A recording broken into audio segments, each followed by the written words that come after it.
whiteboard, share my screen, and then continue from there. But whilst I do that, I would like you to also introduce yourself. Let us take just about 2-3 minutes to introduce ourselves so that I get to know the people that I'm dealing with today. Kindly unmute yourself.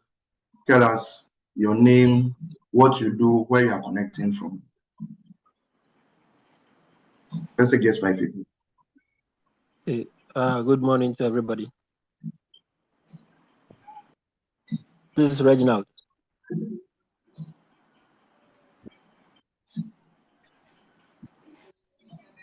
Please, can you hear me? Yes, I can hear you. Okay, this is Reginald, and I'm speaking from Ebri in the Eastern region. Okay, thank you, Reginald. You're welcome.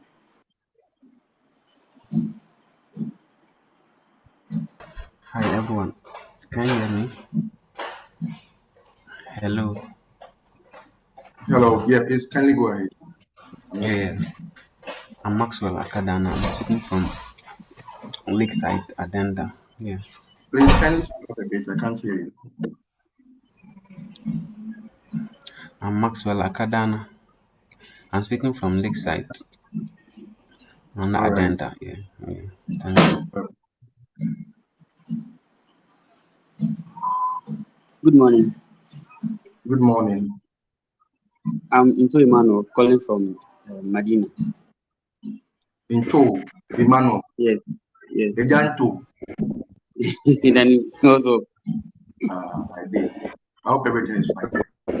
Yes, everything is fine. All right. Yeah, let's take 2 more. Hello, good morning. It's good morning, sir. My name is Emmanuel from the Modified Farms towards Koforidua, around the Adosu area. Oh, okay.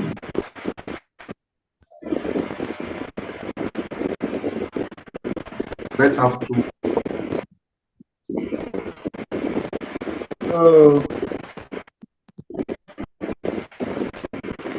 Hello, my name is Ko, speaking from Adenta.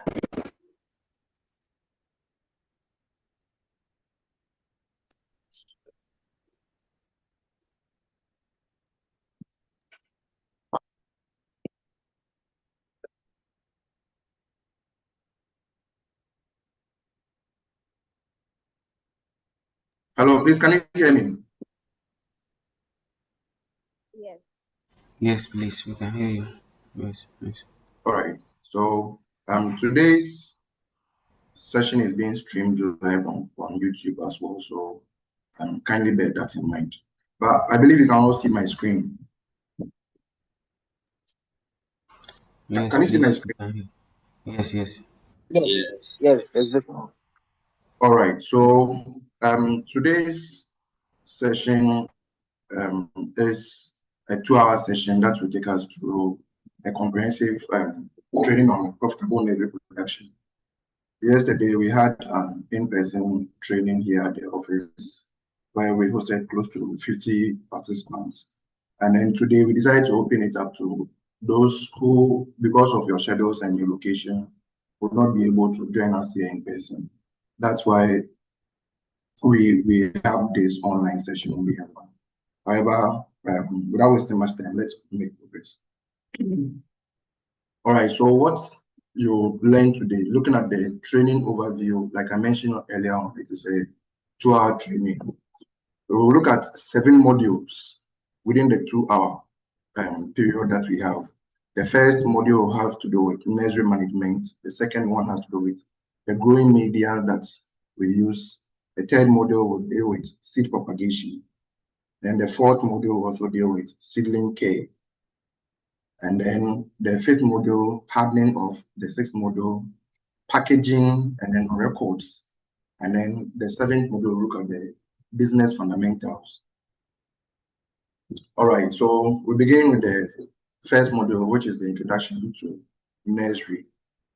However, before we continue, let me know how many of you have nursed seeds before, and how did you go about it?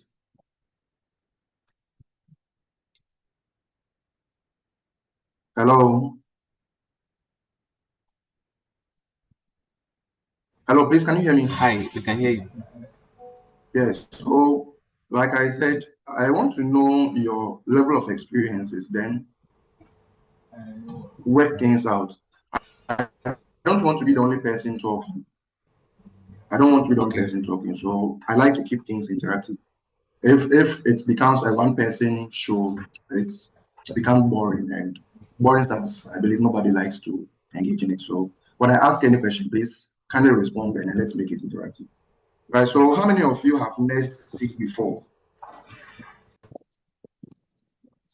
Okay, I've nursed seeds before. I don't know if my sound is okay. My name is Yeah, Eliezer. Mr. Quality, yes. I can hear you. I've nursed seeds before. And Okay. I used to use the local method where we do beds on the ground, either raised beds or sunken beds. And then we just broadcast the seeds on them and put a bit of some straps on it. And then we put palm fronds on it. We keep nursing, we keep watering for about 3 days, and then we remove the palm fronds. And then when they start germinating, and we'll still be giving them water until, and sometimes when the weather is very harsh, we try to do some how do you call it for them, touch for them, like a place they can on top of the what's the name they call it for them, so that the sun doesn't beat them. But when we realize that after some 2 days, we remove it so that they get used to the sun. And then yes, that's how I've done it, or I used to do it. Yes, please. That's how you used to do it, right? Yes. Yeah, that's how Right. I do. Thank Even you. for now, until I got, so I partly do the seed tray one, and I partly do this one also. But with the seed tray one, because I don't have, it's just something small, almost about like 300 seedlings, and with that one, I'm not able to cover them. I've done like a shed for them.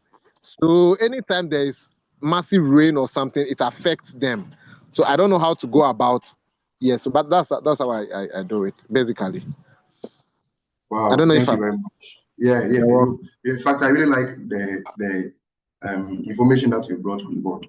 I believe your experience is very common to a lot of farmers who usually do the traditional they use the traditional approach to almost everything that they do. However, we at Holland Greentech, we always believe in farming as a business. So everything that you do, you have to think of it as a business. So based on what you said, let's assume that the majority of us here on this platform today also follow the same approach in nursing their seeds or raising their seedlings. The question is, when you raise the seedling that way, can you sell it to another farmer? If the question is yes, then the next question will be, how profitable will it be for you? As against doing it in a different way. Hence, the essence of today's training. I believe we are all together on the same page. Yes. Yes. All right. Yeah, we are there. Thank you very much. Yes. All right. So, the next thing that we'll look at is why nursery matters. Why does it matter to nurse seeds? First of all, what is a nursery?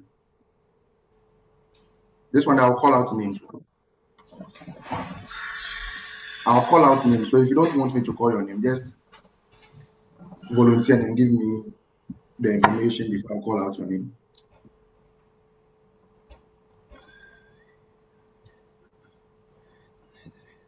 Hello.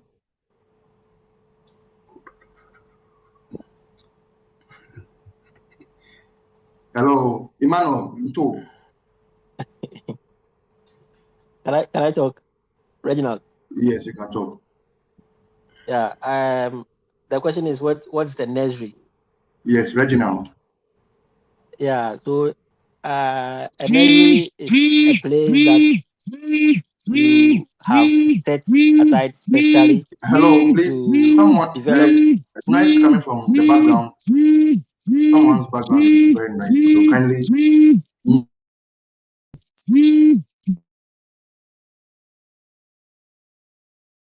So kindly, okay, that I think it's gone now.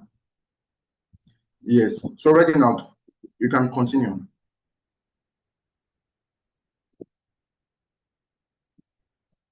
Hello. Okay, hello. Yes.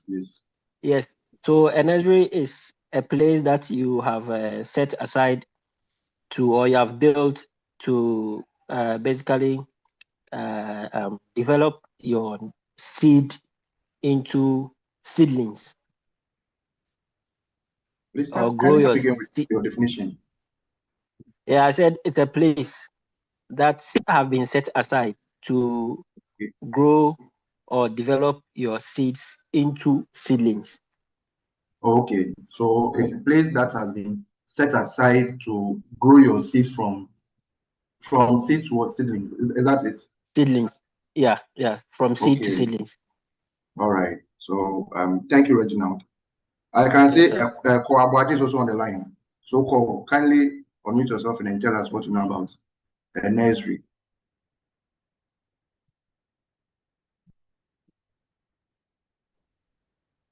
Hello, Daniel. Yes, sir.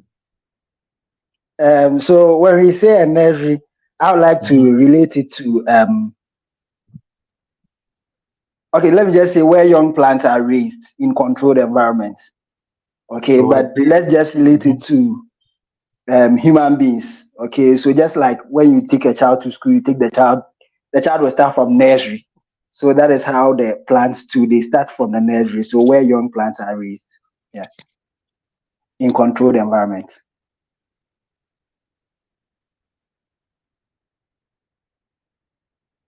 Hello? Yeah, hello, Cole. Yeah, hello, Cole. Thank you very much. I really like the inputs. Okay.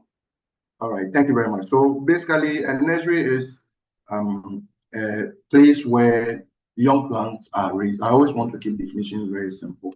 A nursery is a managed, protected environment, such as either greenhouse or specialized areas where you regulate all the factors that are likely to affect the plant's growth and then development at the early stages before they get ready for transplanting into their permanent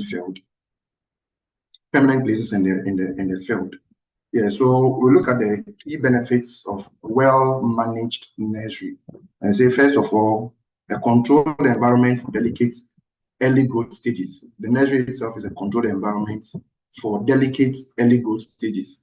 Just like Ko Agwaje mentioned, when you have a little child and you want to prepare the child for life, especially through the school system, it is very, very imperative that even when the child goes to school, the child will be taken through the crèche system before they even get to the nursery.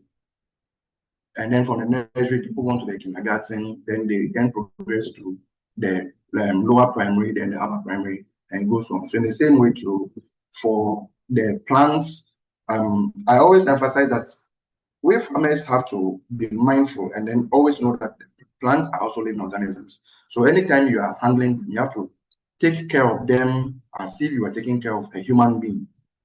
So once you have a controlled environment where you can be able to regulate all the factors that affect the plants from its early growth stages before it gets ready for the permanent field where it's going to be until it is later discarded from the field. You always have to make sure that you put in place the right systems and measures to help you take good care of them. So aside that, so in the nursery, a well-managed nursery also brings about higher germination rates and seedling uniformity.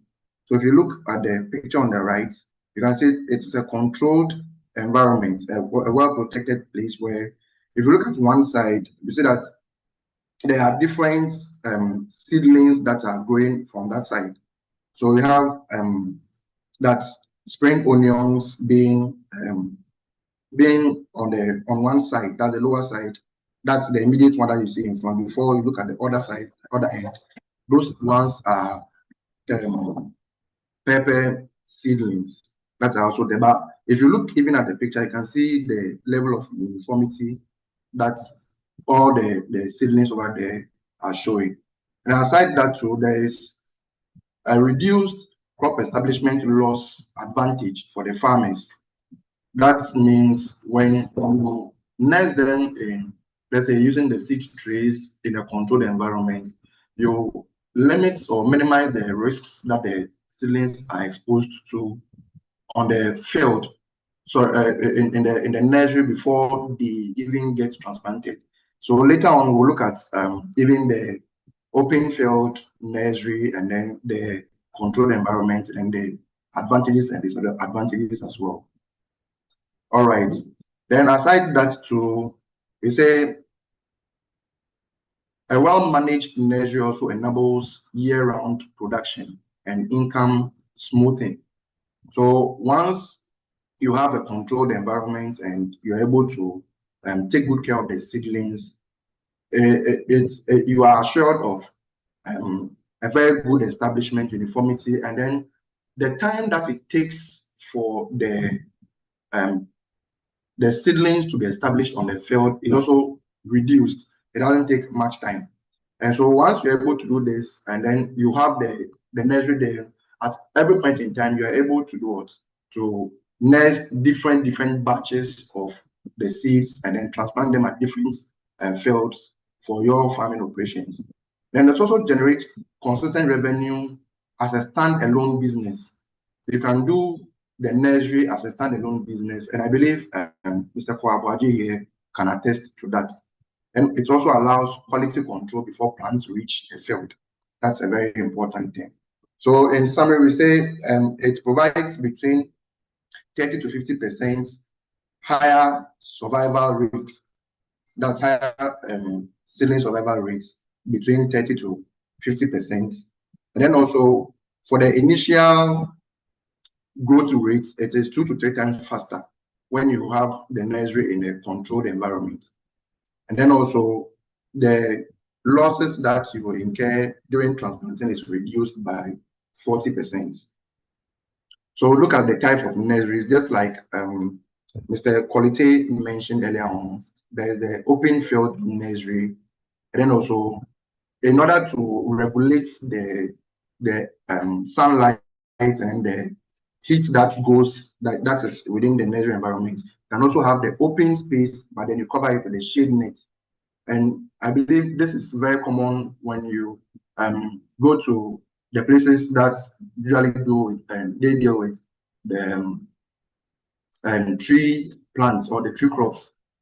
The tree crops nursery usually deal a lot with the shade net nursery. And then for advanced nurseries, we look at the greenhouse nursery.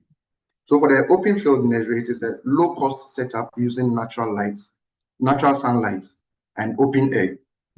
Most of the time, it is best for hardy crops and large-scale vegetable seedling production, but vulnerable to extreme weather and pest pressure. That is one disadvantage. So if you look at the beds on the open field nursery, you can see that there are a lot of seedlings on that bed. True or false? Hello? Yes. Yes. Yeah. True. Yeah. So Abigail, kindly share with us some disadvantages that you know of raising seedlings on the open field, aside what I have indicated here, that it's vulnerable to extreme weather and pest pressure. What are some other challenges that's associated with open field nursery?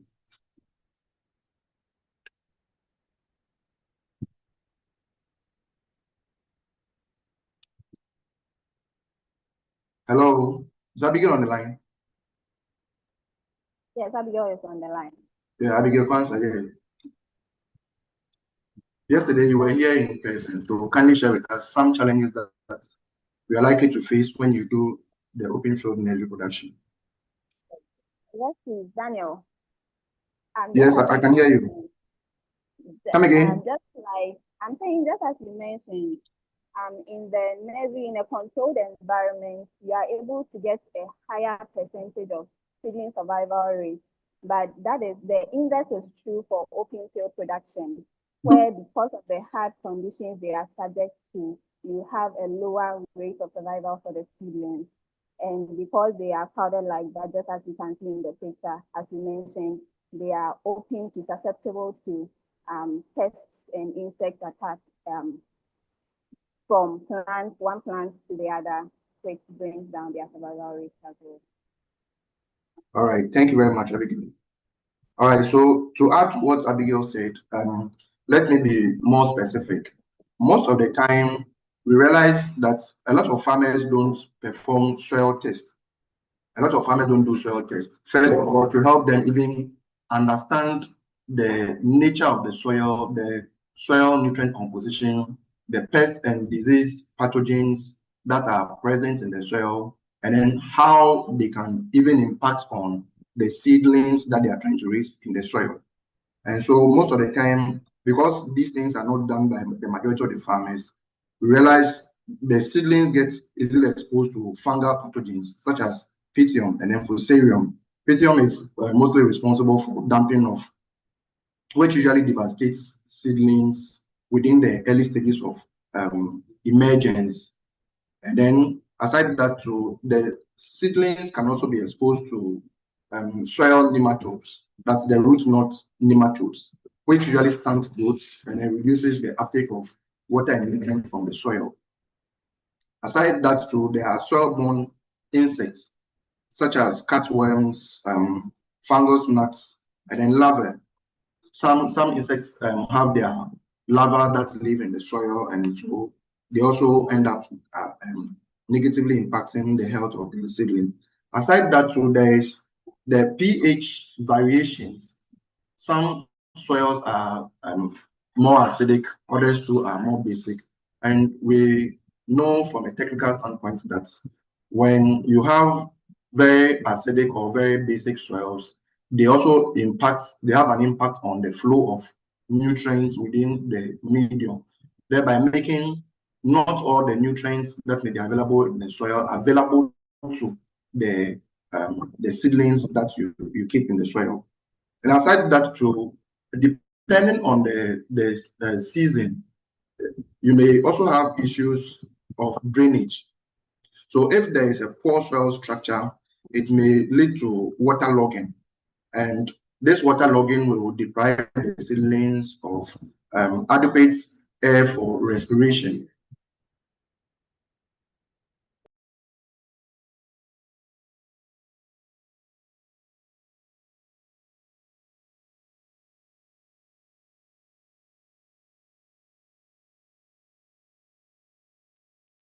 All right, sorry about that interruption.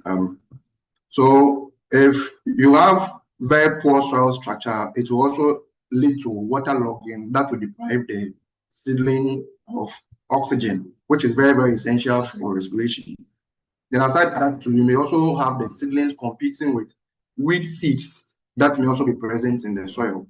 So those are some challenges with the local soil that you'll be dealing with when you do the open field nursery. And then for the shade nets nursery, that one, even though you may have the seedlings being raised in the soil, you can still cover it with a shade net, and it will serve the same purpose as a shade net nursery. And for that one, it uses 30 to 50% shade cloth or shade net to reduce heat stress. It is mostly ideal for leafy vegetables, herbs, and then transplant production. It provides good balance between cost and protection. However, the seedlings are still prone to the issues with the local soil that I earlier on described. But if you look at the one in the middle here, almost all of them have been nursed in the seed tray. They've been nursed in the seed tray, but then the seed trays are on the ground as it is in the picture. Then if you look at the extreme right here, that's the greenhouse nursery. You can see that it's a fully enclosed climate controlled structure that provides maximum protection and year-round production capability. So for this one, it mostly involves higher investments, but in the long run, there is a greater control and then also provides premium outputs for the seedlings that you produce. And this also gives you an opportunity to charge a higher amount. So what we do is that because we know to do this heavy investments into in the greenhouse nursery structure establishment, we usually try as much as possible to get closer to it. So we mostly use the local materials such as very strong woods like the teak or denya. Those are very strong woods that you can get and then use. Then also and as much as possible, cover the nursery structure with insect-proof mesh nets.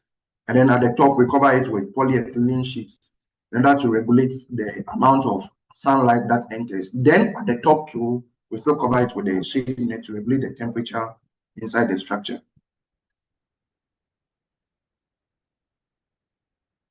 All right, so over here, we move on to look at the site selection.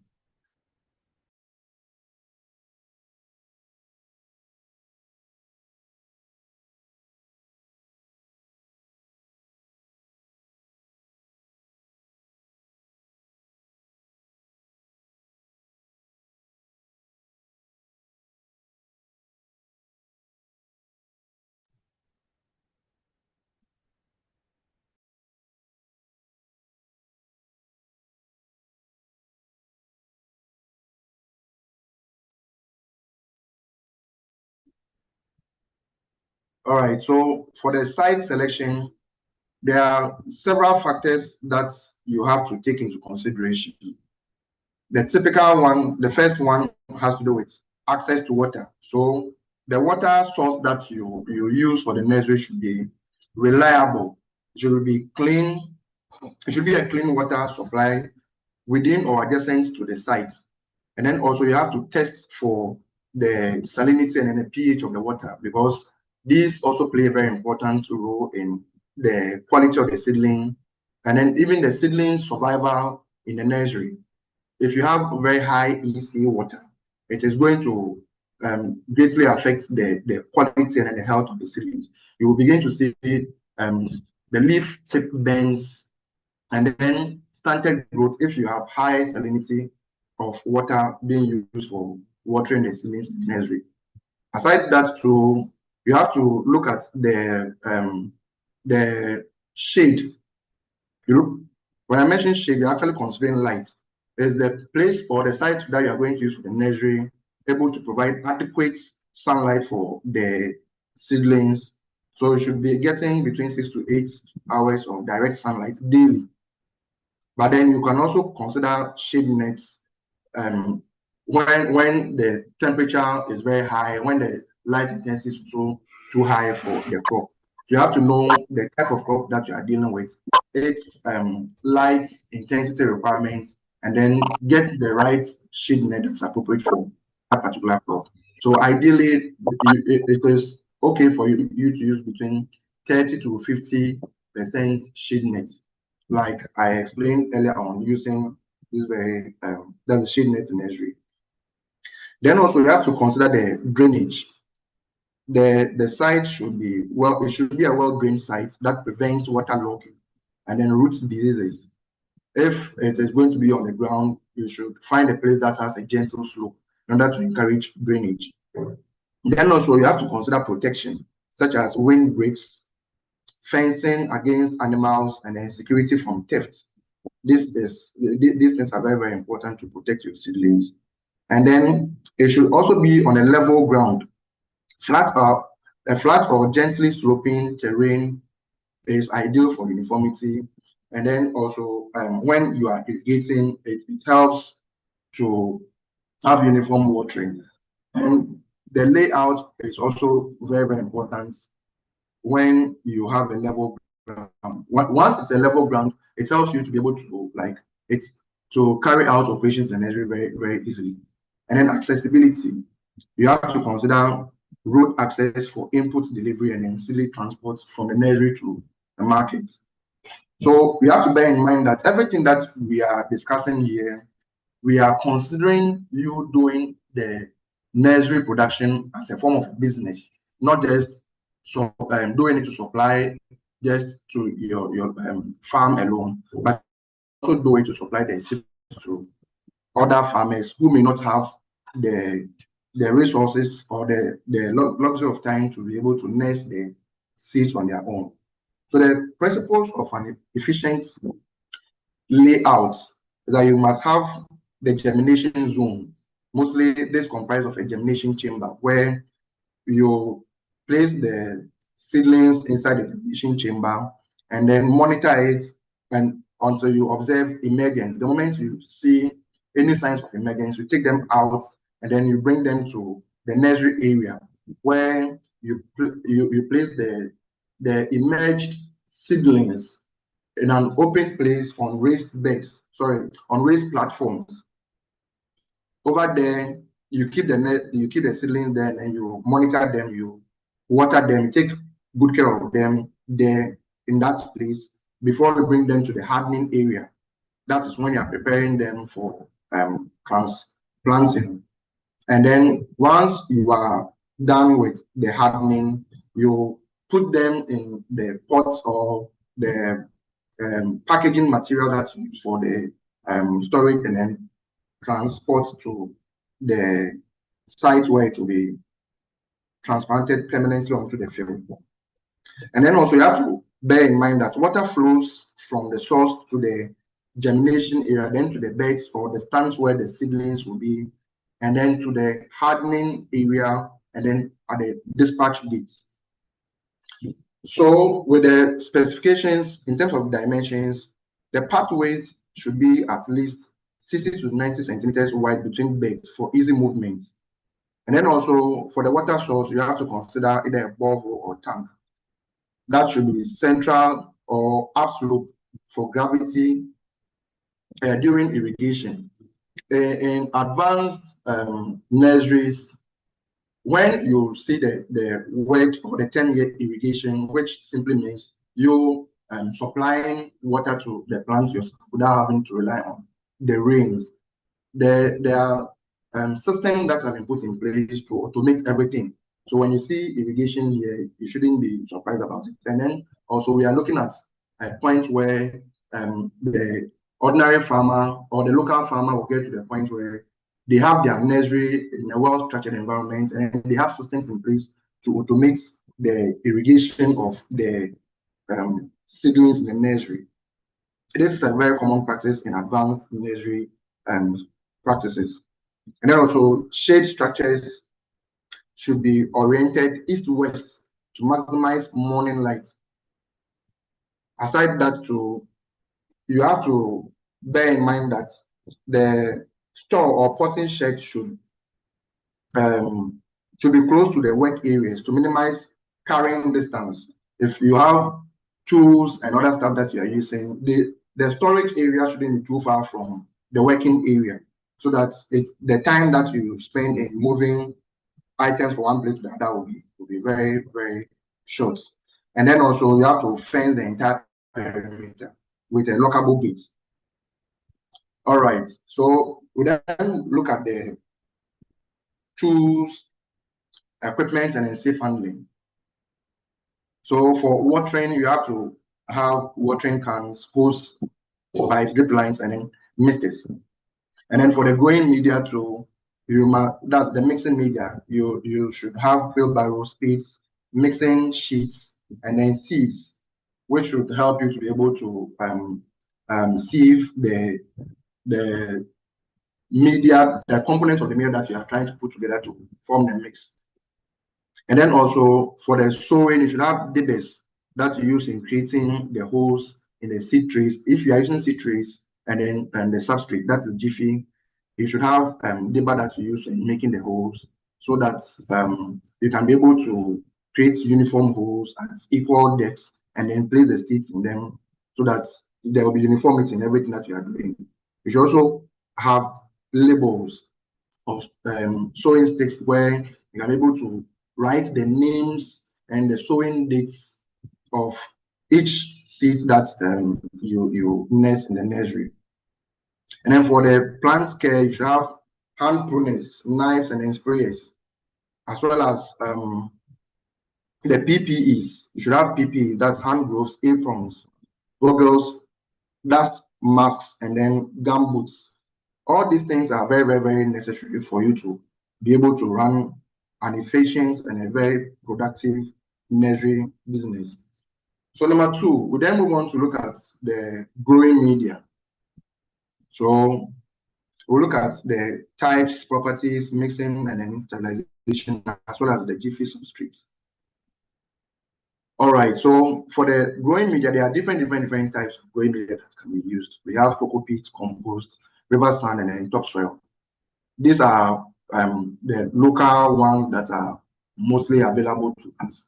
So for the cocoa peat, it is excellent. It has excellent water retention, has a pH of 5.5 to 6.5, which is ideal. And then also it is light and then disease free. Mostly this comes treated. It is treated, but then some too come untreated. So you, the farmer, need to know how to treat it before you use. For the cocoa peat, it doesn't come with any nutrients. It comes with very, very, very low nutrients. And so you always have to apply nutrients to it.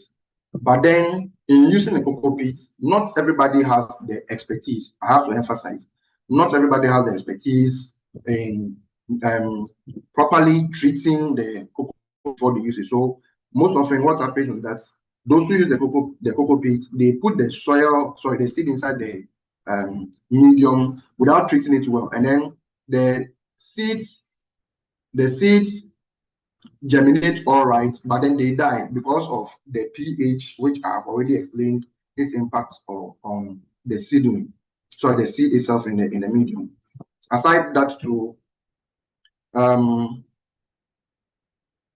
there is a particular way of treating the cocoa peat.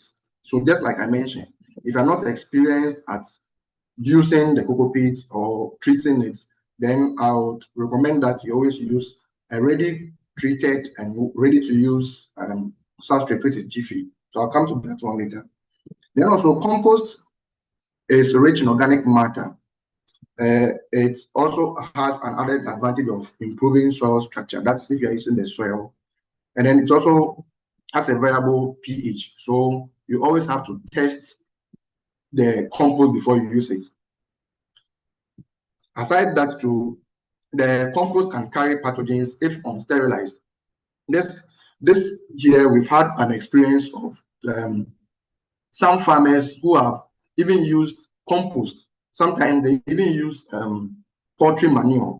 The typical example is the poultry manure, which was taken from a poultry farm and then sent into the farm. They were going in the greenhouse and they mixed the compost into their grow bags and then they use it for production. Later on, they started experiencing serious issues of bacterial wilt and fusarium wilt. But then they didn't understand why it is happening that way. They tested the cocoa peat before using it in the grow bag. And then, unfortunately for them, they didn't test the compost. So it was upon further testing that they realized that the inoculum was actually coming from the compost. So from the tracing that they did, they realized that the poultry farm where they sourced the poultry manure from where they used for the mixing into the grow bags, the place at first used to be a vegetable farm, and they were having serious issues of this bacterial wilt and fusarium wilt on the farm. So because of that issue, they then decided to convert the vegetable farm into a poultry farm. And so they were running the poultry farm, and then they were dumping the waste from the poultry house onto the dump. Like they had a dump site. So that's why they were actually keeping the litter from the poultry house and then dumping them there. So anytime somebody wants to buy, they just bag it over there and sell it to the farmers. So you have to be very careful when using compost. You have to take very keen interest in testing everything that you are using before you use it in the nursery. And then for river sand, mostly when you go to places around Anloga, Keta, Uwe, those areas, they have also been doing the vegetable production over there. And then most of the time, some of them raise their seedlings in the soil, which is the river sand or the sea sand over there. But then they do heavy application of compost in it. Some of the advantages of the river sand is that it has excellent drainage, but then it also has very low nutrient content. That's why they do heavy compost and organic matter application before they do anything with it. And then for the topsoil, it has its own variable quality. In some places you may have very high component of clay as compared to silt and then sand. So all this variability also has a way of impacting on the stability and then the nutrient availability of the seedlings, of the nutrient to the seedlings in the nursery. And then also it can become compact in trays if you use them. Aside that, it contains native microbes. So you always have to make sure that you test it to be able to understand what it contains before you use it, even though it has the advantage of it being cheaper. Even though it is cheaper, it is also very, very riskier to use it. So you must always sterilize before you use. So for the media mixing recommendations, for tomato and pepper, it is recommended that you do 50% cocopeat, 30% compost, and then 20% sand. However, like I mentioned, if you are not treating, so if you're not testing the soil to know what exactly it contains, then please, you don't have to worry yourself to go through all this stress. So there are different combinations and recommendations for different crops, just like I have mentioned earlier on. And then for the seedling tray in general, you can also use 50% cocopeat and then 50% fine compost that is already sterilized. But then, you see, in doing all these things here, you must also bear in mind that you are adding more to the labor. All these things that you do has an additional labor cost that you incur. So in order to avoid all these things and then the challenges, you not being sure of the quality of the soil that you are using, and you not being sure of the disease and pest pathogens that may be present in it, I would always entreat you to go for an already treated media for your nursery. All right, so there are different methods of sterilization, and then why they matter in the raising of the healthy seedlings. So the first one is solarization. So with this, wet media thoroughly spread between 10 to 15 centimeters thick, and then cover lightly with clear polythene for 4 to 6 weeks in full sun. This helps to kill weed seeds, pathogens, and nematodes using solar heat. But then in doing this too, you need to have various systems in place to be able to measure the radiation. And then in using the thin and then clear polyethylene film, another issue has to do with its availability and where you are going to get it to use for the solarization. Aside the solarization, there is steam treatment. This is where you pass steam through the media at 80 degrees Celsius for 30 minutes. This is most effective for commercial quantities, which helps to kill pathogens without chemical residues. So this is also another thing that can be done. But then I will keep on emphasizing that it also comes with an additional cost with everything that you are going to do over here. Then there is chemical fumigation. For chemical fumigation, it entails drenching the media with formaldehyde solution at a ratio of 1:49% ratio. That's 1 part of the formaldehyde with 49% of water. And then you pass it through an irrigation system in order to be able to treat the soil very well. In doing this too, you must make sure that the entire area that you are working with is also very, very, very well secured and enclosed in order not to get the chemicals into the environment, which will have an adverse effect on the person and the people that are living around the area. So it is always important to use PPEs anytime you are doing this. Even though it is very effective, it is also very time consuming.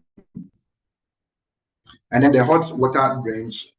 You see, this one had a lot of farmers who are always trying to cut down costs ask me that, Daniel, what about hot water drenching? Because most of the time they come across this information and they're like, oh, are we for bacteria and then the other microorganisms? They cannot survive hot water at 100 degrees boiling point. So I have always been advising them, in as much as it can be done, it is not 100% sure way of completely protecting the seedling. So you always have to be careful about everything that you are doing. I'm emphasizing all these things because these are practices that people are using. So we are looking at both the advantages and the disadvantages of each method, and then why you should always use a cheaper means of making the work easy for you to carry out in the field.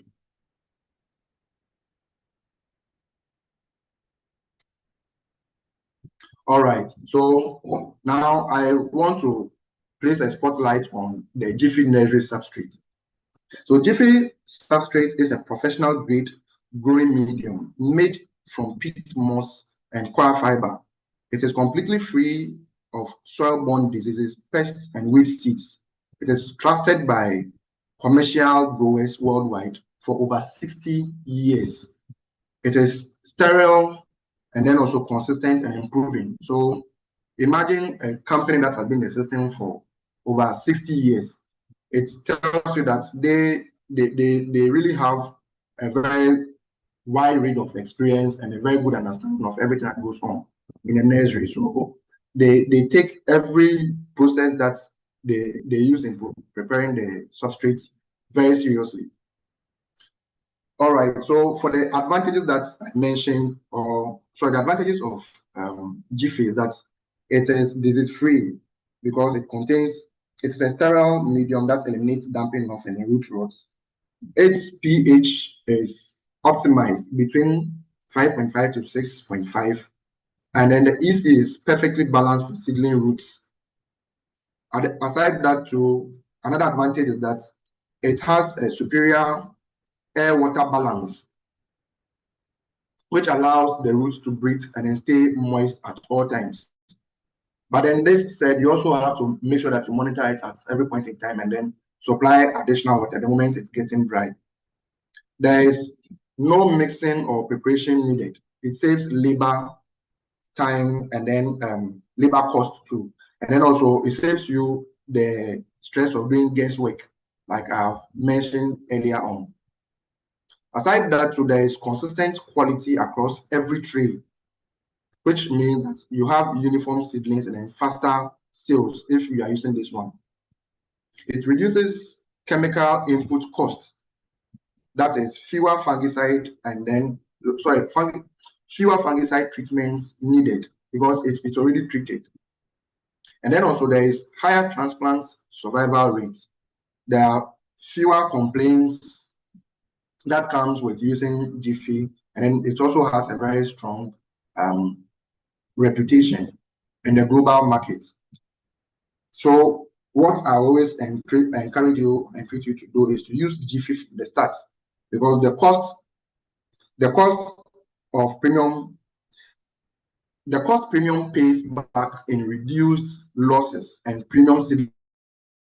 You always want to produce seedlings at a very premium quality and then sell it at a higher price to get higher revenue. You always have to deal with Jiffy. So the substrate itself also comes with an additional advantage of 95% germination rate. There is zero mixing required, and then also reduces damping off by 70%. All right, so we'll move on to the seed propagation techniques. So in choosing the seeds, you have to consider quality seeds. A very quality seed is very, very, very important in determining the overall performance of the nursery business that you are doing, as well as even the plant's survival and performance in the open field after transplanting. So you have to consider the following things when choosing quality seeds. Number one, certified seeds that are free of diseases. So you have to buy certified seeds that are disease-free and from reputable suppliers like Holland Greentech. We deal mostly with Rice One seeds. And Rice One has been in the industry for over 100 years. They have different systems in place, and most of the time, the seeds that they supply to the Ghanaian or the African markets are actually they are actually produced for the African markets. They have research stations across the entire African continent, be it in the West African region, the East African region, the South African region. They have research stations across board. So every seed that they produce and they bring to the market, it is tested and then make sure that its qualities meets and matches the climate and then agroecological specifications for each region. Aside that, too, you must always check for the expiry dates on the seed labels. Most seeds lose viability after 1 to 3 years, so you have to take that into consideration. And always use F1 hybrids for uniformity. Open pollinated seeds usually helps the farmers to save costs, but then in the long run, the output that you get from the seeds after using it over and over and over reduces the overall yield that you are actually looking at. And then aside that too, it has to be stored. You have to store the unused seed in a cool, dry, and a dark place at a temperature below 15 degrees Celsius. So mostly it is in the refrigerator that you can get this temperature. So please kindly take note of that. And then also, when you buy the seeds and then you are using them, you have to also do the viability test. So on the right-hand side, you can see a tissue paper there with different types of seeds that have been tested to show if the seeds are viable. So in doing this, the procedure is that you place 10 seeds on a moist paper towel and then fold. As you fold it, you have to keep it at a temperature or at 25 degrees Celsius.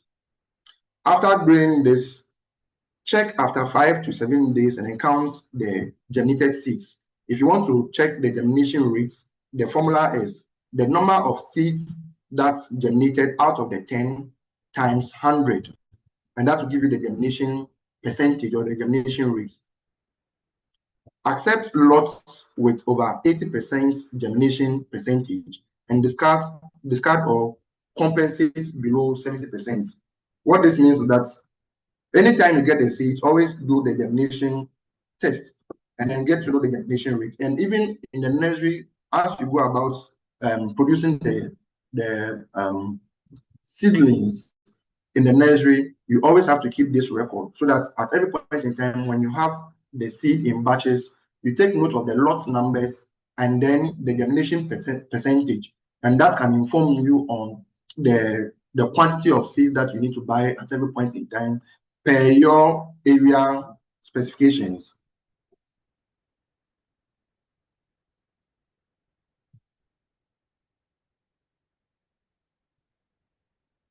All right. So the germination conditions and water management requirements.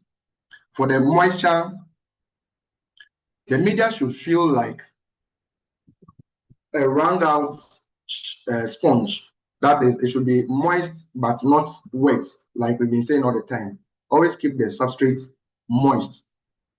The moment it becomes waterlogged, what happens is that you deprive the seedlings of oxygen which is very, very, very important for respiration. One of the misconceptions that people have about plants is that they say plants take in carbon dioxide and then give off oxygen.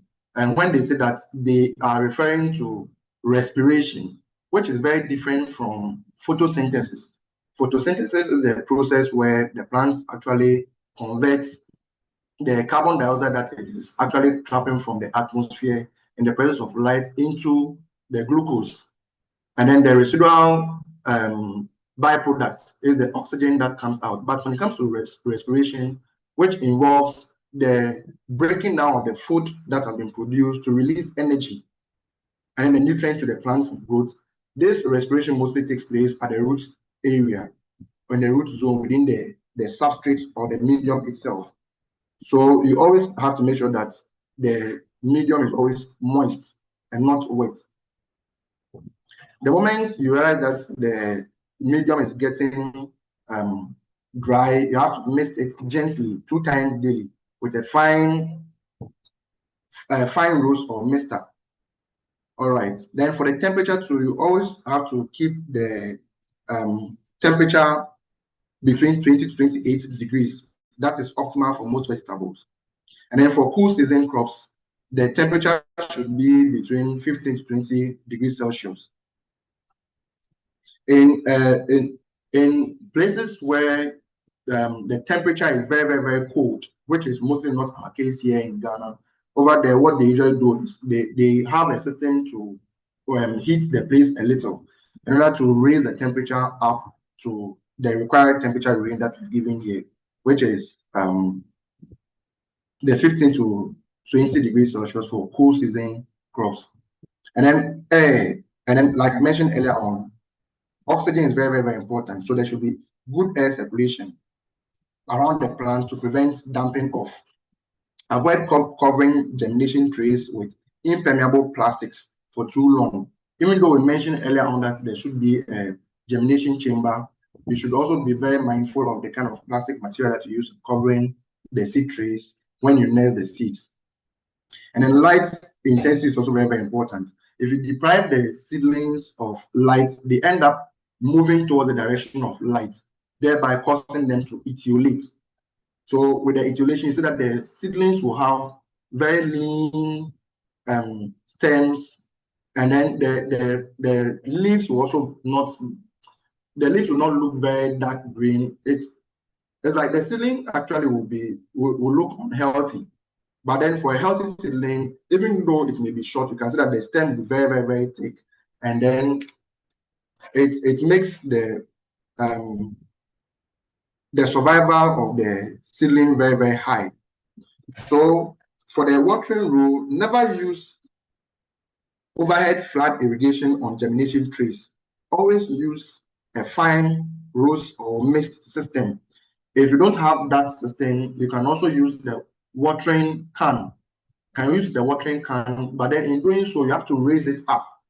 When you raise it up to your chest level, it helps you to be able to spread the water that is coming out of the watering can across the entire seed tray, thereby avoiding the splashing of the water on the how do you call it, the substrates or the medium that will end up removing them from the seed tray.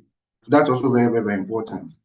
And then for the lights that I've mentioned, aside you covering it from the beginning to induce germination, the moment you realize that there is a sign of emergence, you quickly have to remove the light and bring the seed trays into an open area in the nursery as soon as possible.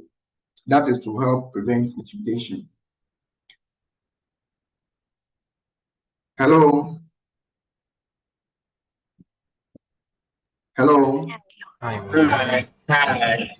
Yeah, I mentioned earlier on that I wanted to be engaging, but I have done 3 modules so far. So I'd like to pause here and then take some questions for the next 5 minutes so that after that we can continue. Before I move on to the nursery seedling seedling care and management. I want to know if you have any questions for the first 3 modules that we've done so far.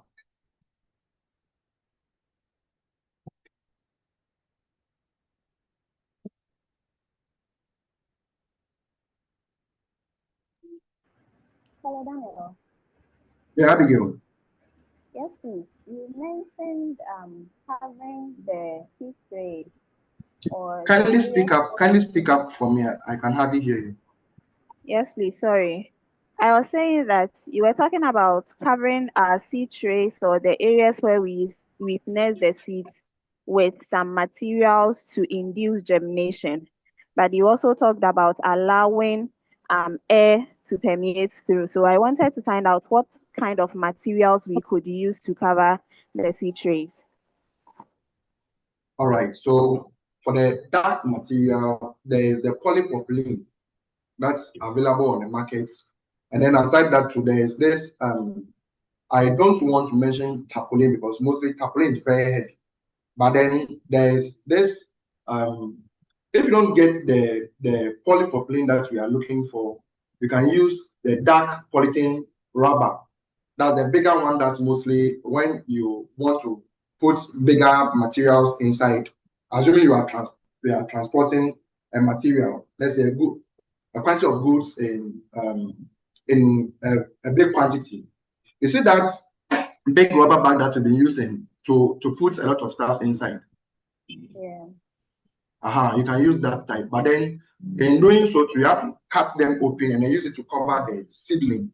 Okay, and in doing so too, you have to make sure that you are doing this in the germination chamber. I mentioned the germination chamber. That's the dark room. So in that dark room, there is no need for you to use any rubber. But if you don't have a dark room, but then it is just the open space in the nursery, that is when you consider using the polythene material that I just mentioned, as a dark polythene material. So that one shouldn't be too dark and then too thick. That's the moment you place it on it, its weight alone will also add to the weight of the substrate on the in the tray. Please, am I okay on that one? Yes, Yeah. please. Thank you, Daniel. But then once more, Please kindly speak up. If it is in the open field and we are to cover with a dark material, I don't know, in my area there is a lot of sunlight, and I'm also worried about heat. Would the heat affect the seed germination, or that wouldn't matter? All right, so what I mentioned earlier on, all the discussion is centered around using seed trays in the nursery, in the structured nursery, not in the open field on the ground. Please, do you get me? Yes, please. That's the emphasis of the discussion that we have, because we've already discussed the disadvantages that come along with the local soil. And so the emphasis of this discussion and everything is to encourage everyone to use the seed tray and then the jiffy substrates. For those ones, once we are doing it and it is elevated above the ground, you can cover the seed trays that contain the substrates and the seeds in it with the polythene material. But in the open field, it's not advisable that you go and do that over there, because first of all, in the soil, you have soil issues, that like soil-borne issues that you have to deal with.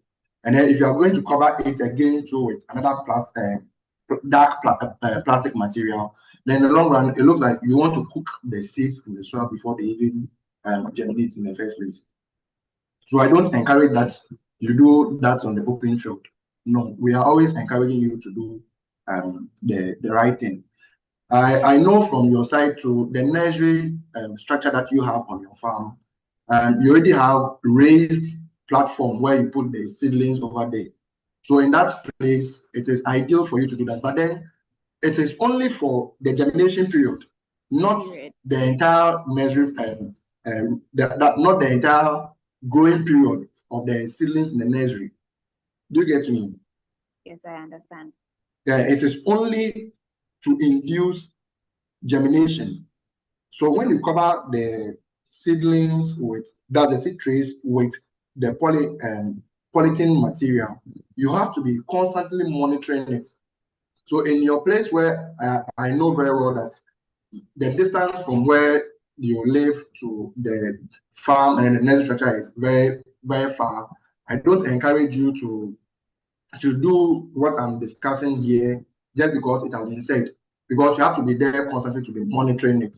If not so, you have to get somebody who is dedicatedly living on the farm to do that monitoring in the morning, afternoon, and evening, so that the moment you spot that there is an emergence, you quickly remove the polythene material and then allow the seedlings to be exposed to the light.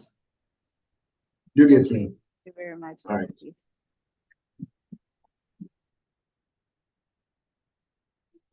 All right. So aside Abigail, is there any other question?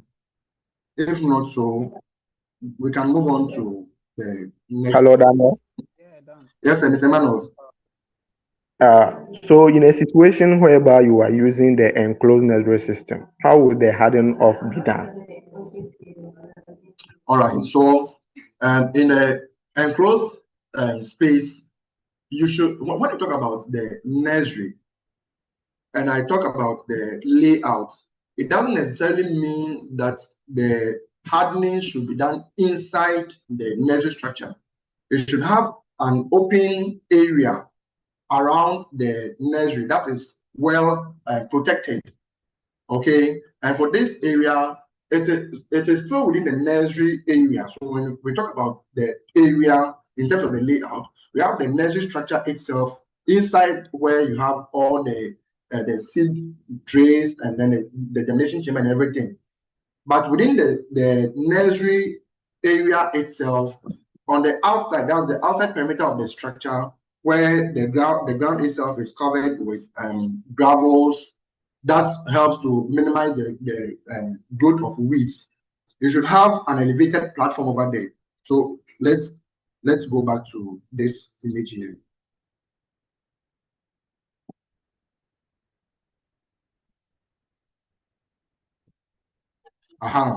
Look at the image over here like this. Okay, you see this image over here? Oh. You see in the middle. Hello, please, can you hear me? Yes, please. Yeah, you see from the middle here that the ground is not the ordinary soil. Do you see it here? Yes. You see that it's not the ordinary soil. It looks like gravel. Yeah, so it looks like a place that has actually been paved. Okay, and then you see that the seedlings over here too are in seed trays over here, and then the top has been covered in order to provide a protected area for the seedling. So this place here can be ideal for hardening the seedling before even transplanting, because over here you are mindful of the amount of sunlight that the seedlings are receiving. Do you get me? Yes, Daniel. Yeah. I'm okay with it. All right. Okay. Danny, let me add this. I was trying to add up to what Abigail just asked.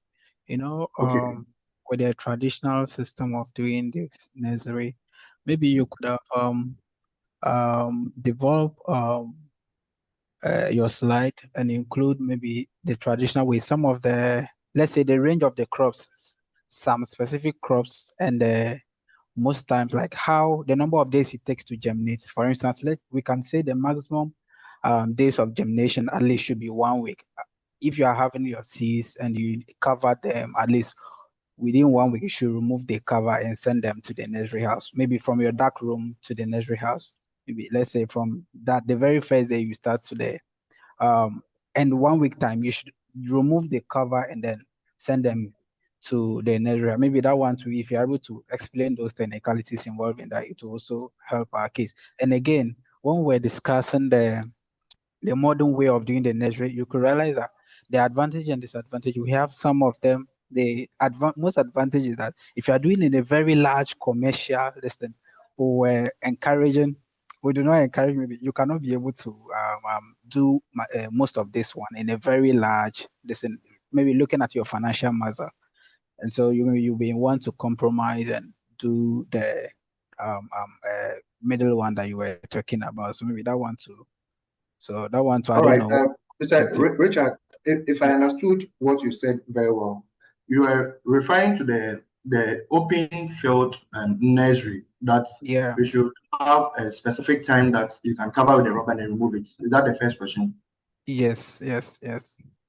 So, like I told Abigail earlier on, you see, the essence of this discussion or this training that we are having today is to encourage you, the farmer, to first of all look at producing seedlings as a business. Do you get the angle from which I'm coming? You want to do it as a business, and in doing it as a business, if you are doing large quantities on a commercial scale, you don't want to nest them in the soil. And then after nesting them in the soil, you now remove them from the soil before you put them inside the trays to transport them to the person, that's the buyer who is interested in buying it from you. That's one thing. And number two, due to the challenges that come along with doing it, in fact, we over here at Holland Greentech, sorry, excuse me, let me take some time.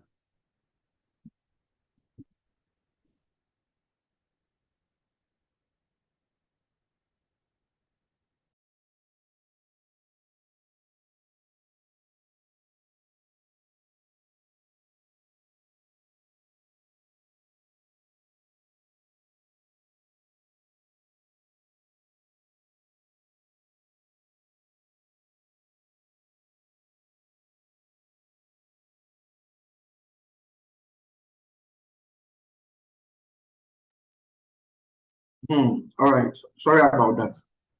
Yeah, so like I was saying, Mr. Richard, the emphasis is not on you doing it in the soil when you are looking at commercial nursery production. And like we mentioned in the flyer, we said profitable nursery production. So in order to cut down the labor cost and all those stuff for the seeds, most of the time the germination, the germination period is between 7 to 14 days on the average for most of the crops.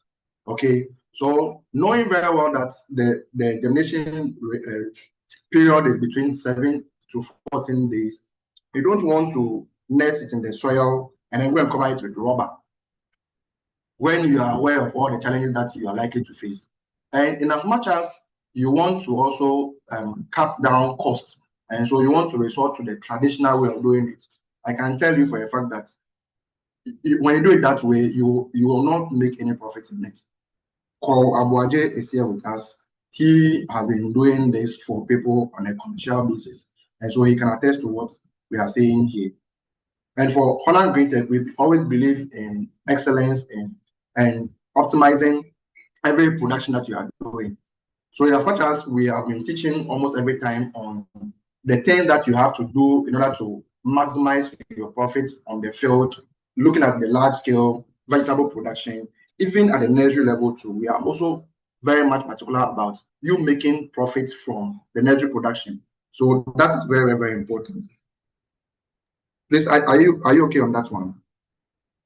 Okay, I got the angle you are coming from. All right. Oh, please, I can't hear you well. Yeah, I just said that I got the angle you are coming from, so I understand. Yeah. And I think the second question you mentioned, you said for commercial something, I didn't really get that part well.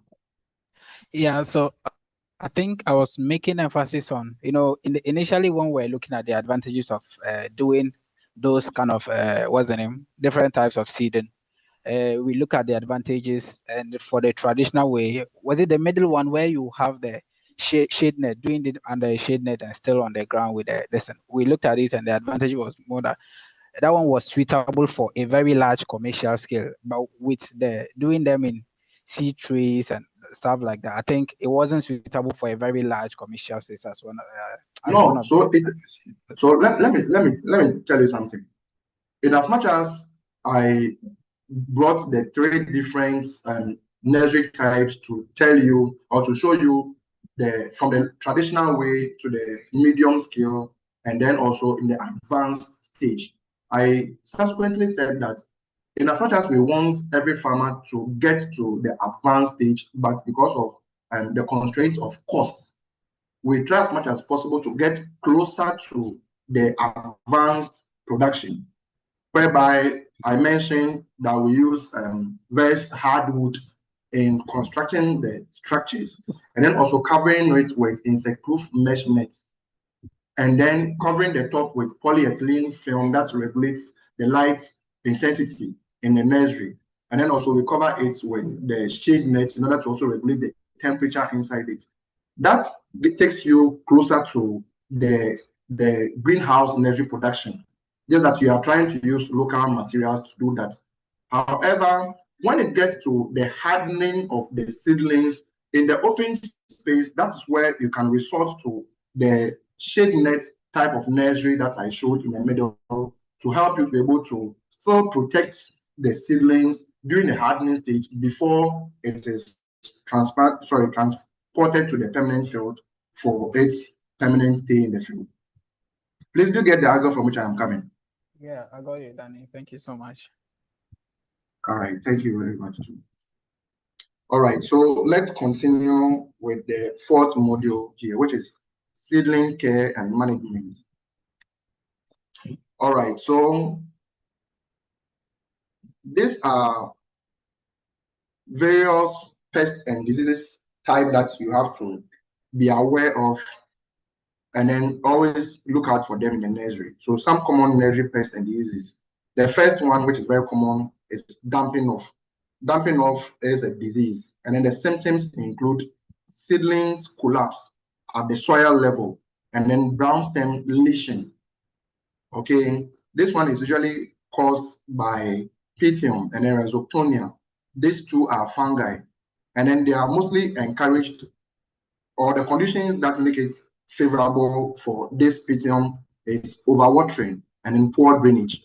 This is something that I've spoken about earlier on. I've explained a lot about it.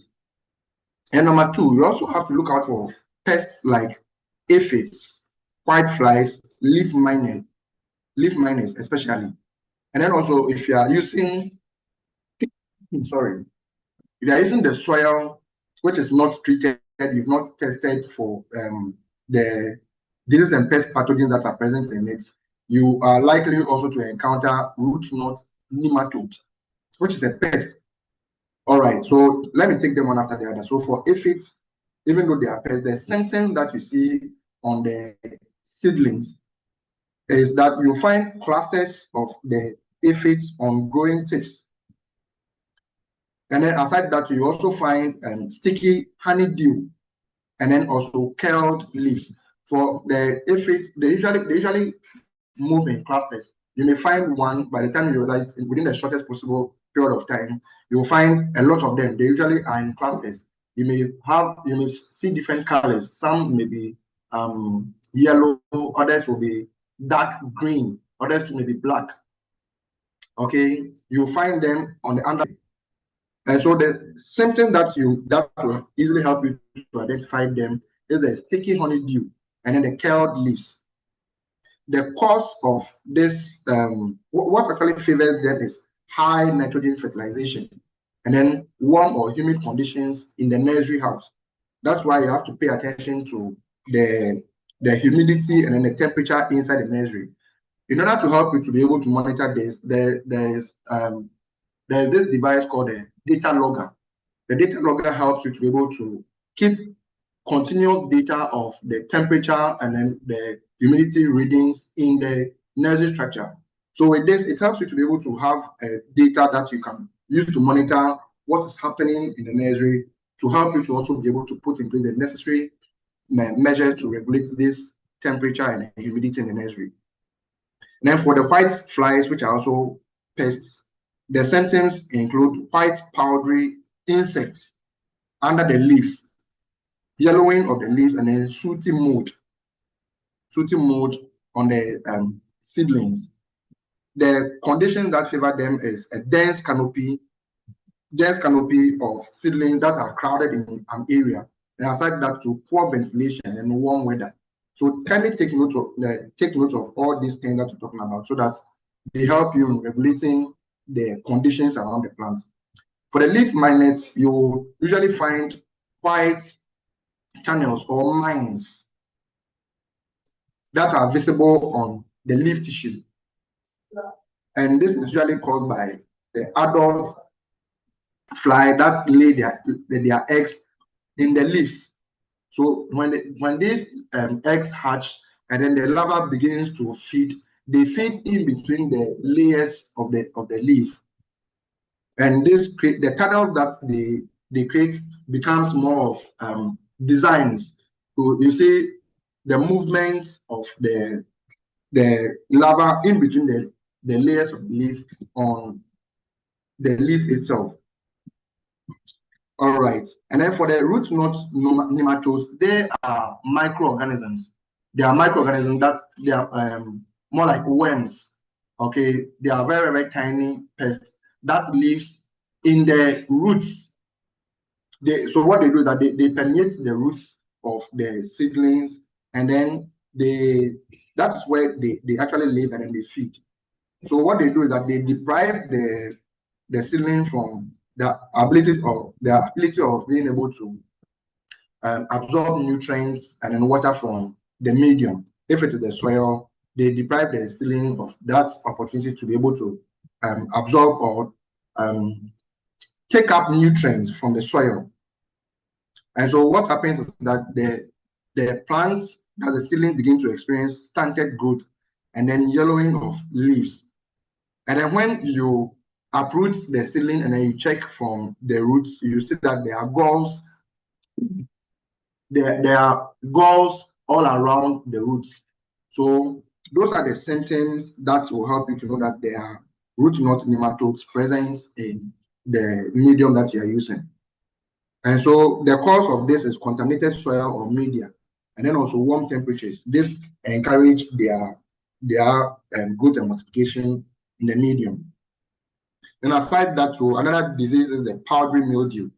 So for this one, you usually see white powdery coating on leaves, and this is mostly encouraged by low humidity and high temperature fluctuations.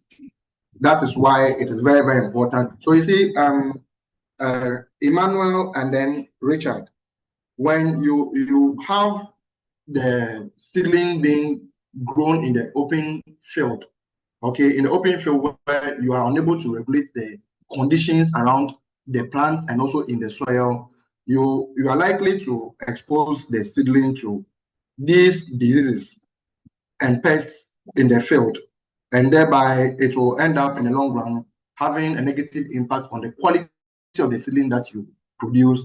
And at the same time, so when you do this and then you're unable to meet the timelines of the buyers who are dependent on you for the seedlings, you in the long run end up, first of all, wasting their time, you lose their trust, and then in the long run, you lose the client also. So you being the producer of the seedlings too, you also end up wasting your time. You end up wasting your money, and then the labor, the resources that you pump into this work, and in the long run, you end up losing big time. So let us always be mindful of the measures and then the system that we choose whenever we want to produce the seedlings on commercial basis. All right, so now look at pesticide and then fungicide selection. Always make sure that you match the products to the problem. Most of the time when people buy the seeds and then they are always asking for protocols, most of the time, instead of looking at approaching the issues from an IPM standpoint, they usually go for general pesticide because they've been told that, okay, at transplanting or sorry, at the nursery stage, you have to apply or imidacloprid or abamectin. So because of that, they really don't know what they are targeting. But then they are just applying because they have been told to spray this product at this time, at this rate, and so on. So please always make sure that you match the product to the problem. So for damping off, the recommended product is metalaxyl. Metalaxyl is the active ingredient, okay? And then mancozeb or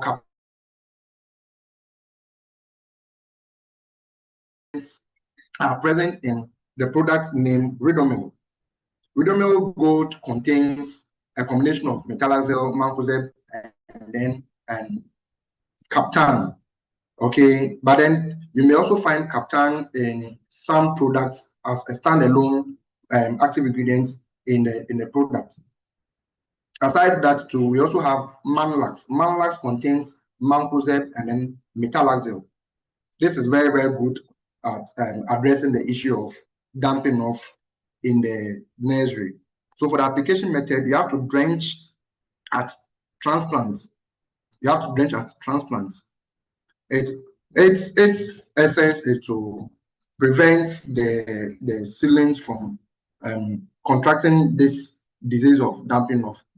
So when you do this, the reason behind it is to prevent the seedlings from getting the disease.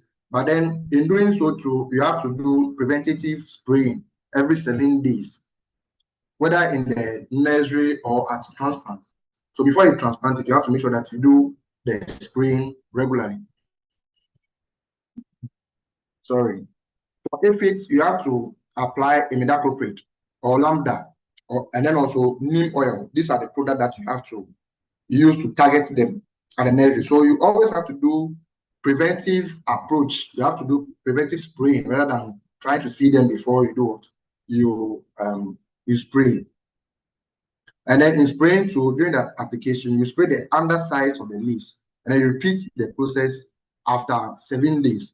So what you can do is that with the disease and pest, you have specific days that you spray insecticides, and specific days that you spray what? The fungicides. Please, are we all on the same page? Hello? Yes, please. Yes, please. All right. Then for the white flies, Yes. for white flies, the products that you can use to target them include acetamiprid. Okay. You can use acetamiprid to target them, and then also spiromesifen is also an active ingredient that you can use. And then you use the yellow sticky traps as a means of monitoring them over there, and then also trapping them. Anytime you want to spray, you have to make sure that you monitor the pest population, you get to know what is happening there, and then spray. And when doing the application, you have to combine the pesticide with an adjuvant. So the adjuvant that is common on the market is called sticker. The other one is also called sticker spreader. This helps to keep the active ingredients on the leaves for a very long time. And then also you must have good ventilation in the nursery area. For leaf miners, abamectin does a very good job, as well as the ceromazine. These are active ingredients that you can use to spray. And in doing so, you must always apply them. You have to avoid using broad spectrum. Okay, spray them regularly by following the spray schedule that you use for the insecticide, and then for the insects and then the pests. So the insects is to target the insect pest to target the insecticides is to target the insect pest, and then the fungicide for the diseases. Yeah. And for the powdery mildew too, you want to use sulfur-based products as well as copper-based products. And then for the root knot nematodes too, you want to use carbofuran, the neem cake, or the trichoderma. An important thing that you have to take note of is to always read the label and then use the correct dosage. Observe the PHI, which is the pre-harvest interval, and then wear the protective clothing, that's the PPEs, when applying these pesticides in the nursery. So always consider an integrated pest management approach in a nursery. The rule is that you start with prevention. So in prevention, you use sterile media, such as the Jiffy that we've spoken about, certified seeds from Rex 1. You always clean the tools and then ensure proper space. All these things help to prevent problems. The thing is to always be keen on farm hygiene. Farm hygiene is a very, very, very important practice that helps prevent the problem from coming before you start looking for solutions to it. And then number 2, you monitor the plants very well. You scout regularly, that is 2 to 3 times per week, using the sticky traps, hand lens, and then also observing disease and pest symptoms in the field. And then you must have a log sheet where you record your observations so that over time you have a data of what is happening in the nursery, of which type of pests are present there in the nursery, their population, and then also the active ingredient that you used in controlling them. You must always establish a threshold for each insect pest and disease that you observe on the field, sorry, in the nursery. You act only when pest levels exceed economic threshold. Example, if there is more than 5% damage or less than 10%, greater than 10%, 10 aphids per plant, you always have to act immediately. But then you don't want to get here before this happens. The threshold is that the moment you see more than 5% damage on the seedlings, that's a threshold that should draw attention that no, you don't want the seedlings to damage up to this point. And then for the count to, as you are scouting, and then you are constantly counting the number of insects that you have on the sticky traps in the nursery per time, you don't want to exceed 5 aphids, between 5 to 10 aphids per plant. That's very, very dangerous, because for aphids, they also transmit viruses. And the moment the viruses get into the plants, there is nothing you can do to salvage them. That's one thing that you have to know. So please always keep that in mind, and then always prevent the issue from happening than to allow it to happen. Then later on, you start looking for solutions to them. Then for biological controls, you have to introduce trichoderma, which is a fungus control, and then Beauveria bassiana, that is for insect control or other beneficial insects into the nursery. Then for cultural controls, remove infected plants, increase spacing, manage irrigation, and then break pest cycles physically. Okay, in terms of the physical controls, the moment you see them, use you can do hand picking and remove them from the plants, that's the leaves. When you find one pest on the field, depending on the type of pest, if it's a flying insect, it may be difficult. So you always have to use the traps, the sticky traps, to trap them so that they don't move from one plant to the other. But then, just like we've already discussed, that you should have a spraying schedule in controlling them. You don't want to have so many of them that now that the population is increasing, that's when you're now going to look for the sticky trap to trap them on the field. You must have the sticky traps together with the pheromones to entice them to move towards the direction of the sticky traps. And when they get there, they get trapped. All right. And then for the chemical control, that should be the last resort. When you are practicing very good farm hygiene, when you are monitoring the pest population, and then you are actually using the sticky traps and the pheromones. And aside that, too, at the entry point of the nursery, you have the protocol of always disinfecting your feet using a foot bath. And then also you have a rubbing alcohol to sanitize your hands before you touch anything in the nursery, or even the tools, you sanitize them before using them. All these things are preventive measures that you can put in place to prevent the disease or the pest from getting inside. you prevent the issue from happening in the first place. So when all these things are done, you realize that the use of chemicals become the last resort. And then in using them too, you have to be very selective. You start with the least toxic products at the correct dosage, and then you rotate them based on their modes of action in order to prevent the buildup of resistance. Now, when it gets to the nutrient application, you must always consider the stage of the seedling in the nursery. For instance, at the starting phase, you start with the starter fertilizer, and then the method should be a foliar application. After emergence, use a balanced water-soluble NPK. That's 19-19-19. Mostly we recommend the use of polyfeed at a very low dosage, 1 gram per liter. And the EC should be at 0.5 EC. So it means that you have to get an EC meter. We are always encouraging you to in as much as possible, get closer to precision. Do precision farming, because that one helps you to be able to gather data, to be able to track your operations, and then to make decisions that is based on what data.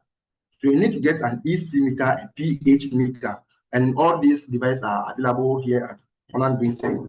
So get them and then use them in the farm. It's going to really help you to cut down your losses and then to also avoid doing guesswork. So this nutrient should be applied when the first true leaves appear. You have to bear in mind that too much nitrogen causes soft rods. It causes soft rods, and then also you may end up having a lot of vegetative growth. But then when you apply the nitrogen, you may end up exposing the seedlings to diseases in the nursery, just like we have mentioned earlier on when we're discussing the disease of damping off and then the powdery mildew. And then for the aphids too, we mentioned that high nitrogen fertilization also leads to the attraction of what? Aphids. All right. Then you also have to apply biostimulants just after the first true leaves have appeared. So as we are applying the polyfeed, you also have to spray crop max at a dilution rate of 16 mils in 60 liters of water 2 times weekly. So you have to apply it mostly in the mornings to allow dryings. All right. Then also, before you prepare them for transplanting, you also have to add calcium and then boron supplements. So these ones are also available here at Holland Greentech. We have the boron mix. So we have a product that contains boron and then calcium. This supplement helps to supplement the application of calcium nitrates anytime you apply it. So it says apply calcium nitrate at 1.5 grams per liter fortnightly to prevent tip burn, blossom end rot, and then poor root development. So in the nursery stage, it is to prevent poor root development. But then when you have transplanted and the plants are on the field and then they are growing, when you get to the fruiting stage of the plant, this same product helps to prevent blossom end rot. And then you must always avoid over-fertilization. When you over-fertilize the plant, the symptoms include salt burns. Salt burn, which is usually seen as a brown leaf edges. And then also there is excessive lash growth. You may have a lot of leaves growing on the plant. So you have to be very, very mindful of that one. And then you must always flush the media from time to time in order to keep the nutrients always balanced. When I talk about flushing, it's just applying water to the plants in order to wash the excess nutrients that may be building up in the medium.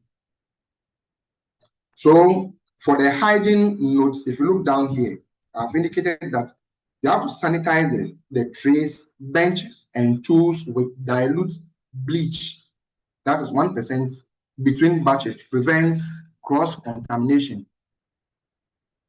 All right. Sorry. Then for our fifth module, which has to do with hardening off and then transplanting.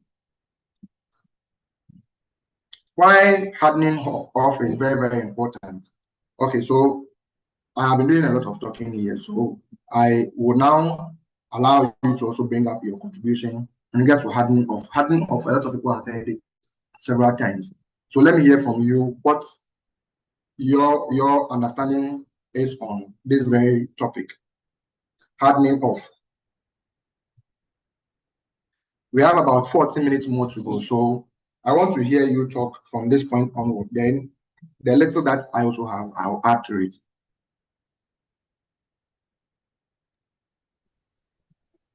Okay, Danny, so let me just give my 1 cent. All right. Yeah, so the hardening of for me is just the period of that stage where after your seedlings have done almost 1 month in the nursery house and you want to transplant, you can bring it outside for it to adapt to the outside environment, especially the conditions in the outside environment before you can send it off to transplant. Yeah. So All right, thank you very sometimes much. some people, so with the number of days that for me, it can vary. Sometimes if you want to let's say you want to do transplanting tomorrow next, you can bring it out today and tomorrow and then do a transplant. Some people also do it just a day and then they go ahead to transplant. Sure. All right, thank you very much, Mr. Richard. Is there any other contribution? Or do you want me to call out the names?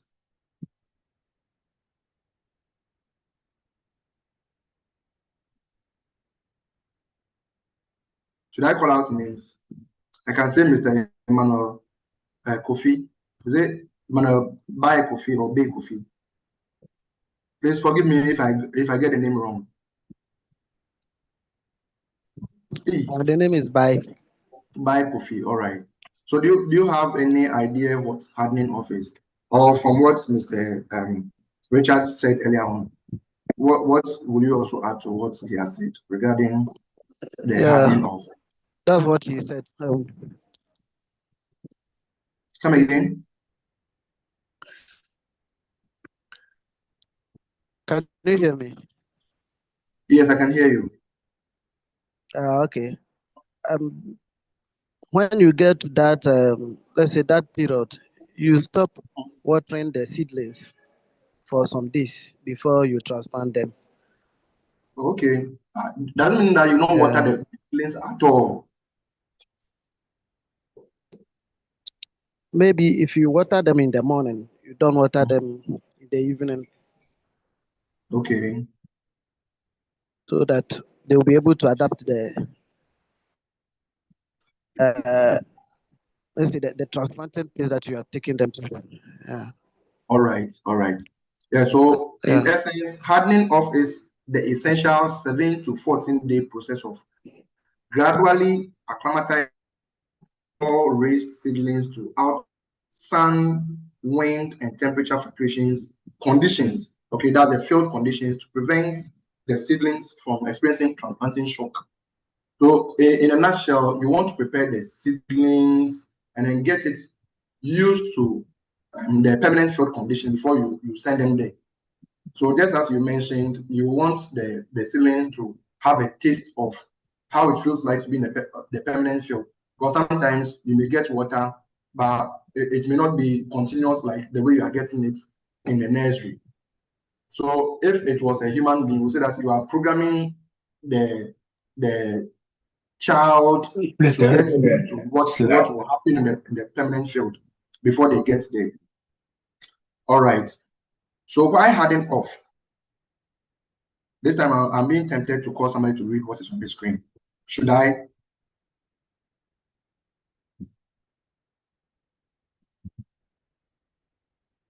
Should I call somebody to read what's on the film? Story on the screen. Amy Afo, if you can hear me, Yeah. All So, right. why harden off? Nursery seedlings grow in a protected environment. The sudden exposure to field conditions can cause transplant shock, wilting, and mortality. Okay. So according to this screen, we're being advised day 1 to 2, we reduce the watering frequency. We begin exposing plants to unshaded morning sun for about 1 to 2 hours. On the 3rd and 4th day, we'll increase the sun exposure to 4 hours. We'll stop misting, or we'll mist once daily. And then by the 5th day, we'll give full outdoor exposure during the daytime. And we'll bring inside or cover if heavy rains occur or when the nights are cold. By day 7, we'll consider that the plants are field ready, and then we'll transplant in the late afternoon or on overcast day to minimize the heat stress. All right. Thank you very much. I think now I'm now taking note of those who will be my teaching assistants in the subsequent online trainings. I believe the next time when I call you, when I'm in here for you assist me, right? More than happy to, sir. All right. Thank you very much. And please, I believe we are all on the same page. Yes. Everything here is straightforward. So I don't think there is any need for further explanation.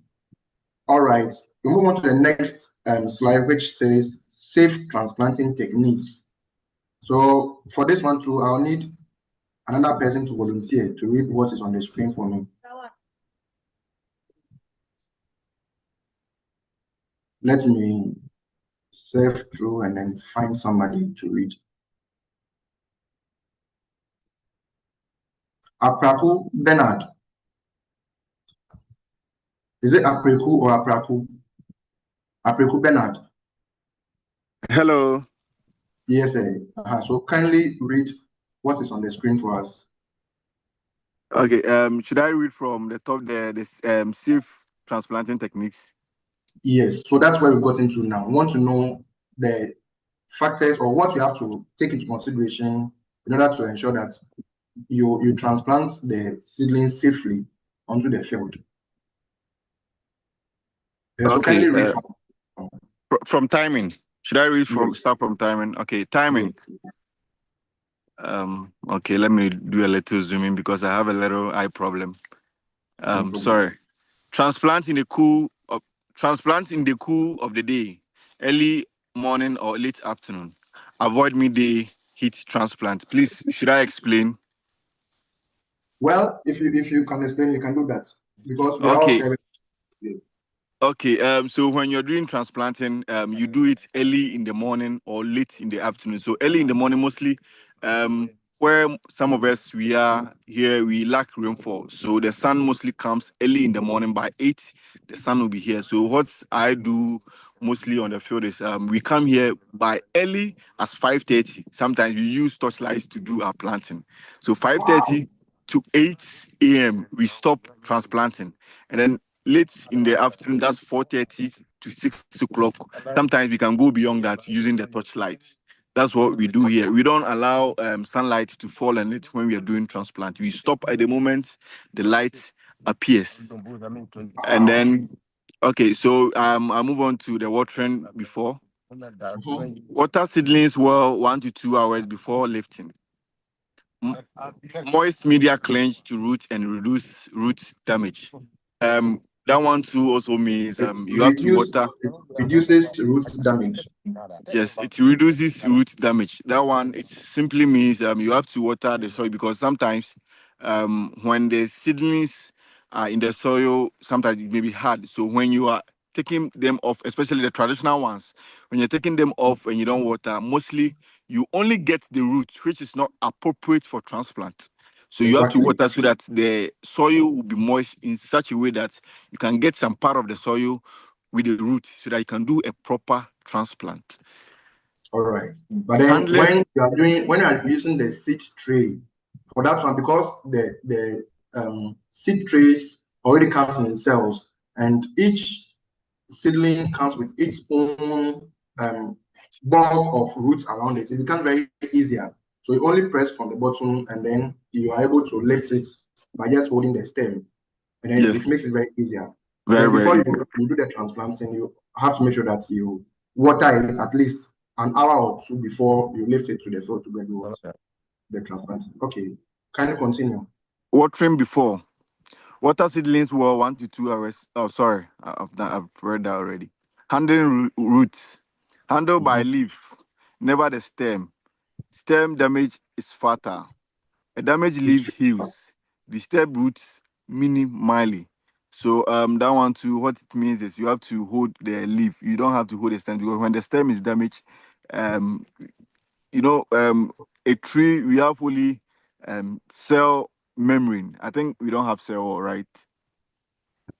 So there's the cell wall and there's a cell membrane. Sorry, the cell wall. So when you hold the cell wall, and then if you doesn't hold it well, it sometimes gets twisted and it's so you know what, for the cell wall, if you mention cell wall, we are looking at it at the cellular level.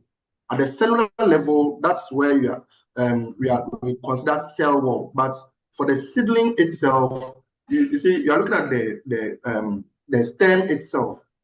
One thing what this one actually means is that some people, when they are doing the transplanting and they hold the seedling at the stem level, they press it too much.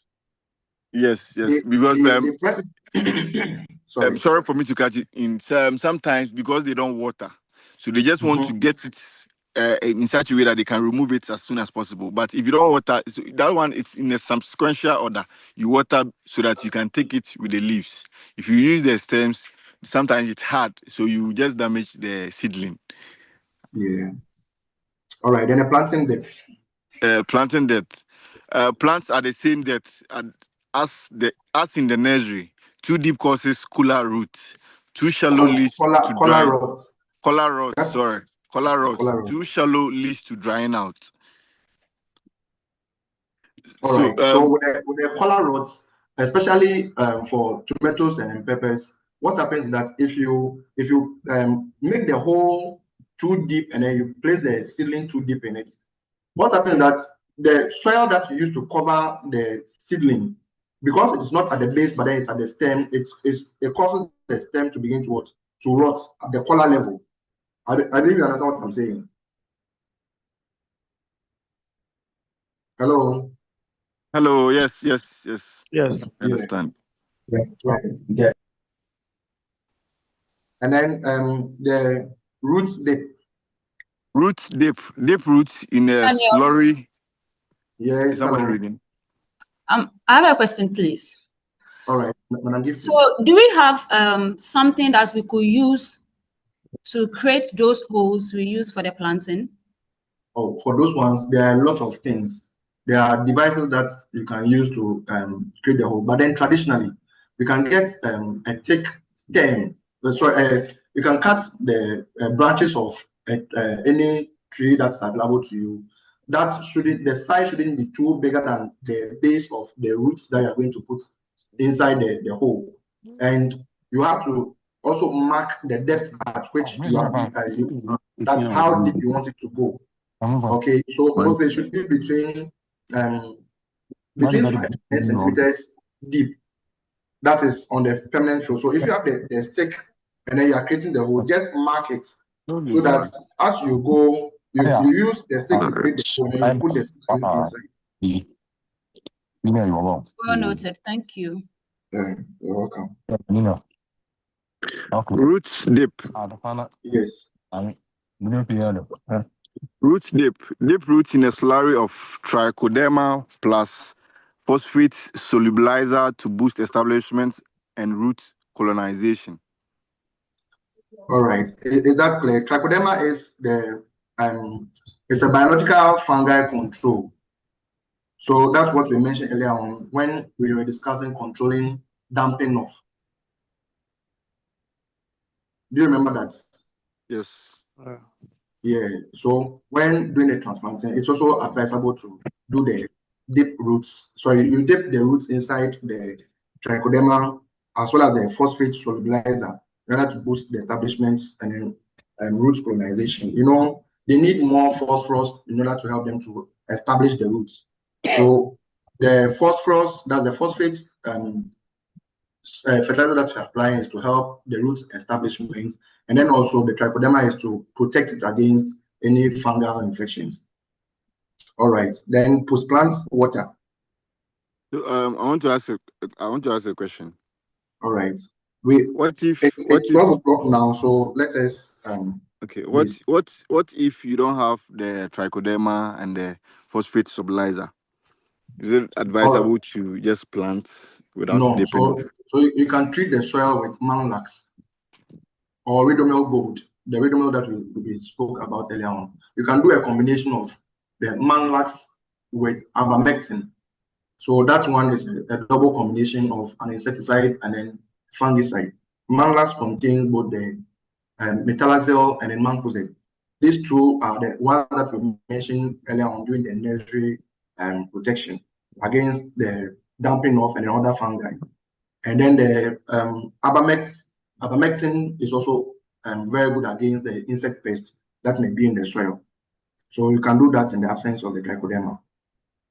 And then immediately after transplanting, you can start also applying MAP. MAP contains nitrogen and then phosphorus. Okay.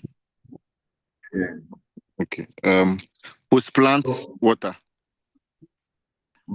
Water in immediately after transplanting to settle soil around roots and reduce air pockets.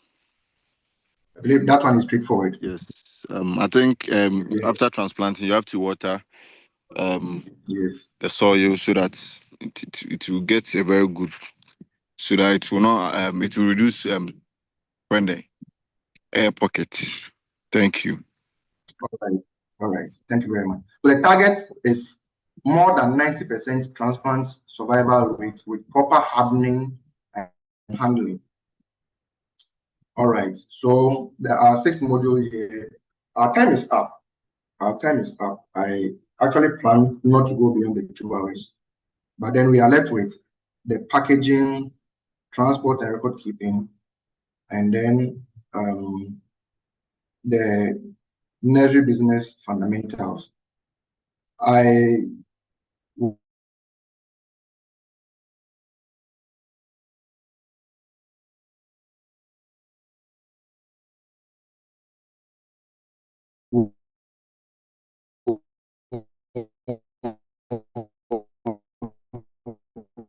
want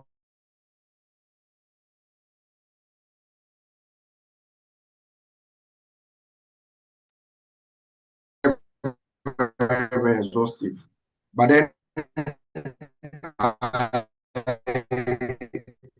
intended to add the business part to it to help us look at it like from the business standpoint too. So I want to find out from you, should we take a little more time, let's say about 20 to 30 minutes time to finish everything up, or we should end it now so that you can attend to other activities? Question that I'm asking, so feedback, so that we want to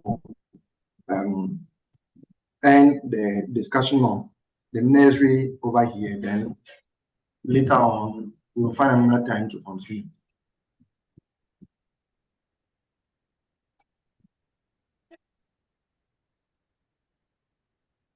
For me, I suggest we can take a stop and maybe continue later. Please, can you speak up? I can't hear you all. So I'm suggesting we take a pause and continue another time. All right. Daniel, if I may, I think that the session is being recorded. So just so that all the related topics are in one link when you send it, continue so we get to the end. And then for those who are not able to stay, at least they have the link and they know at which point they can play it when they get it. Yeah. All right. Thank you very much. All right. So I'm taking more feedback so that we can conclude on what to do. Yeah. One person says we should end it and continue that time. Yes. Like my sister said, let's continue and finish. So when you finish, you put the recording on the plus. Whoever is more here can be able to. All right. Access Thank it. you, Mr. Saki. Because we just have 30 minutes to continue, so we need to continue. It will not even get to the 30 minutes.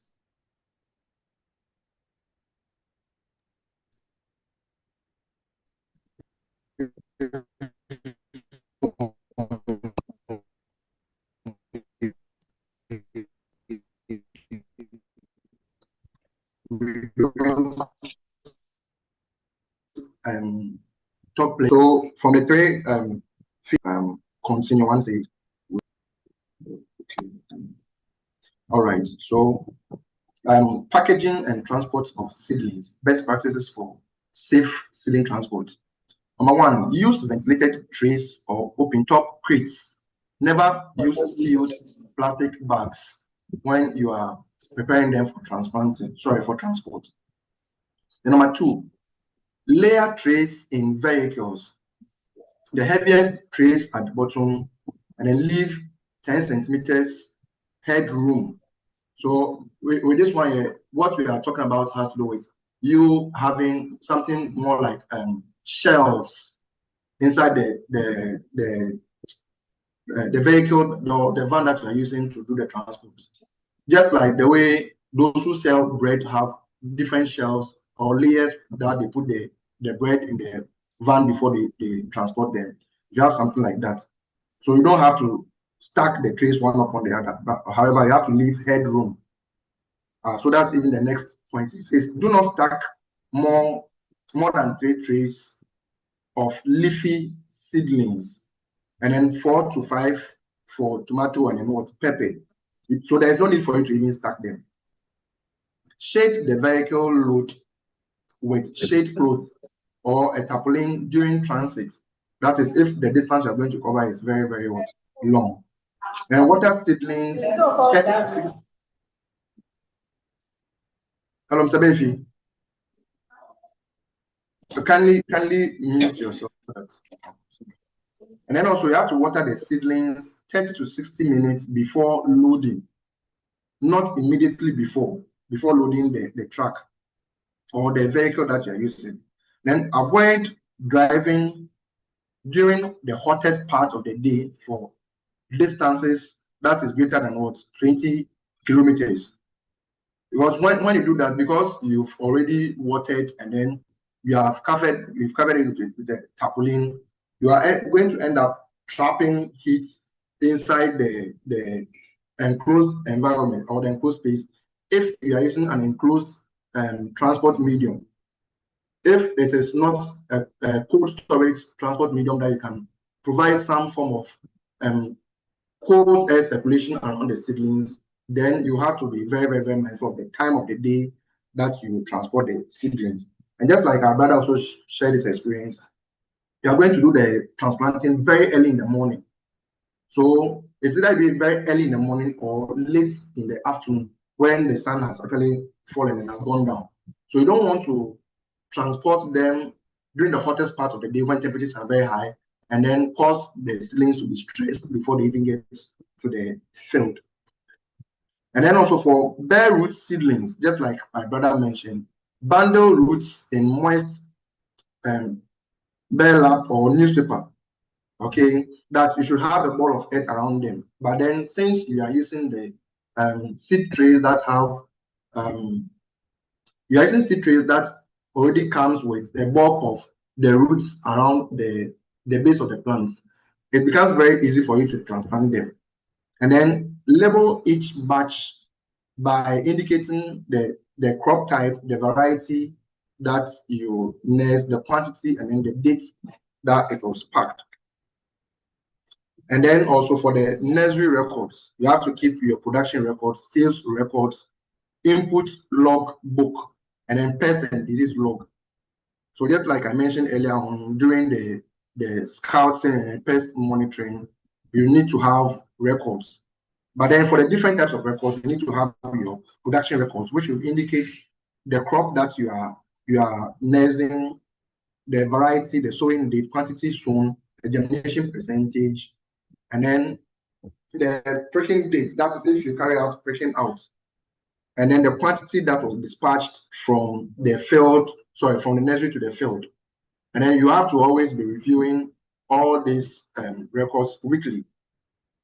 Aside that, you should also keep sales record. That's the customer name, quantity sold to the customer, the price per seedling, payment date, the balance owing, that's the balance that the person owes you, and then also issue receipts always. That should help you to be able to track your sales.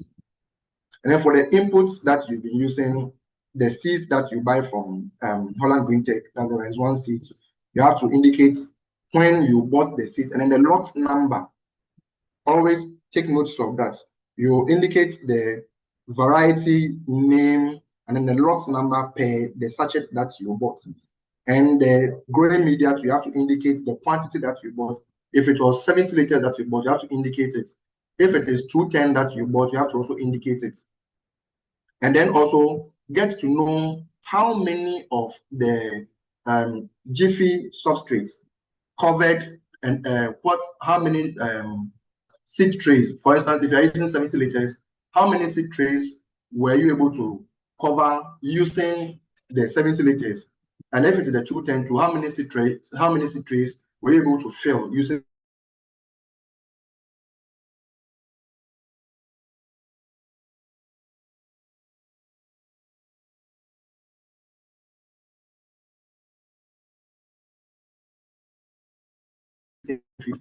or 2020, and at what application rate did you use in the nursery? The chemicals that you purchased, the supplier that you got it from, the quantity, the cost dates, and then you track each of them per the batch for the cost of goods sold. So the COGS is the cost of goods sold, which we will come across later when we are looking at the business case. All right, and the pest and disease log, you have to indicate the dates, the crop that you scouted, the problem that you identified, and the product you used in controlling that problem, the dosage, and then the results. This helps you to identify the patterns and then improve the protocols that you use in the field. So the golden rule is that a nursery without records is a nursery flying blind. Records reveal what is profitable, what's failing, and where costs are leaking. There are several apps that you can use to help you keep track of actually your income and expenses on your farm. You may not necessarily need any software to help you do that. But as a business person, I would always encourage you to get apps such as Zoho Books. Zoho Books will help you to be able to keep track of everything that goes on in the farm. Aside that, too, there are free apps like the Money Lover, Money and then Lover, like as in somebody who loves money. So Money Lover is an app that you can also download from either the Google Play Store or the Android App Store. Sorry, iOS App Store and an Apple App Store. Yeah, that's it. And then you install it, configure it, and then indicate all the records that you want to keep for your income and then your expenses. And then when it comes to understanding your numbers in terms of the profitability, you begin by looking at the revenue. So the units sold by the unit price will give you the total revenue. And then for the gross profits, you want to deduct the cost of goods sold from the total revenue that you generate in order to help you get your gross profit. And then for the profit margin, that's the gross profit margin from the beginning, that will be the gross profit divided by the total revenue times 100. That will give you the percentage. That's the gross profit, sorry, the gross margin percentage. And then for the net profit will be your gross profit minus overheads. So the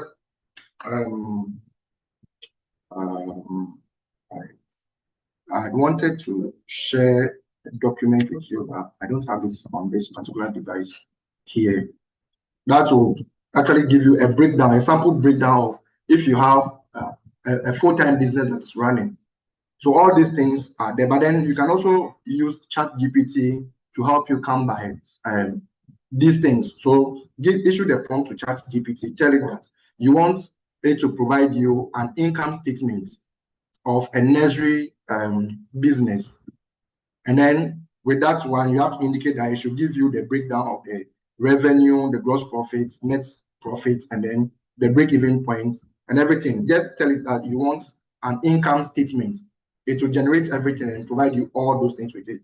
But then based on the unit price that you want to sell it at, you can you can add it to the prompts and indicate that, okay, I want to sell one seedling at 1 cedi.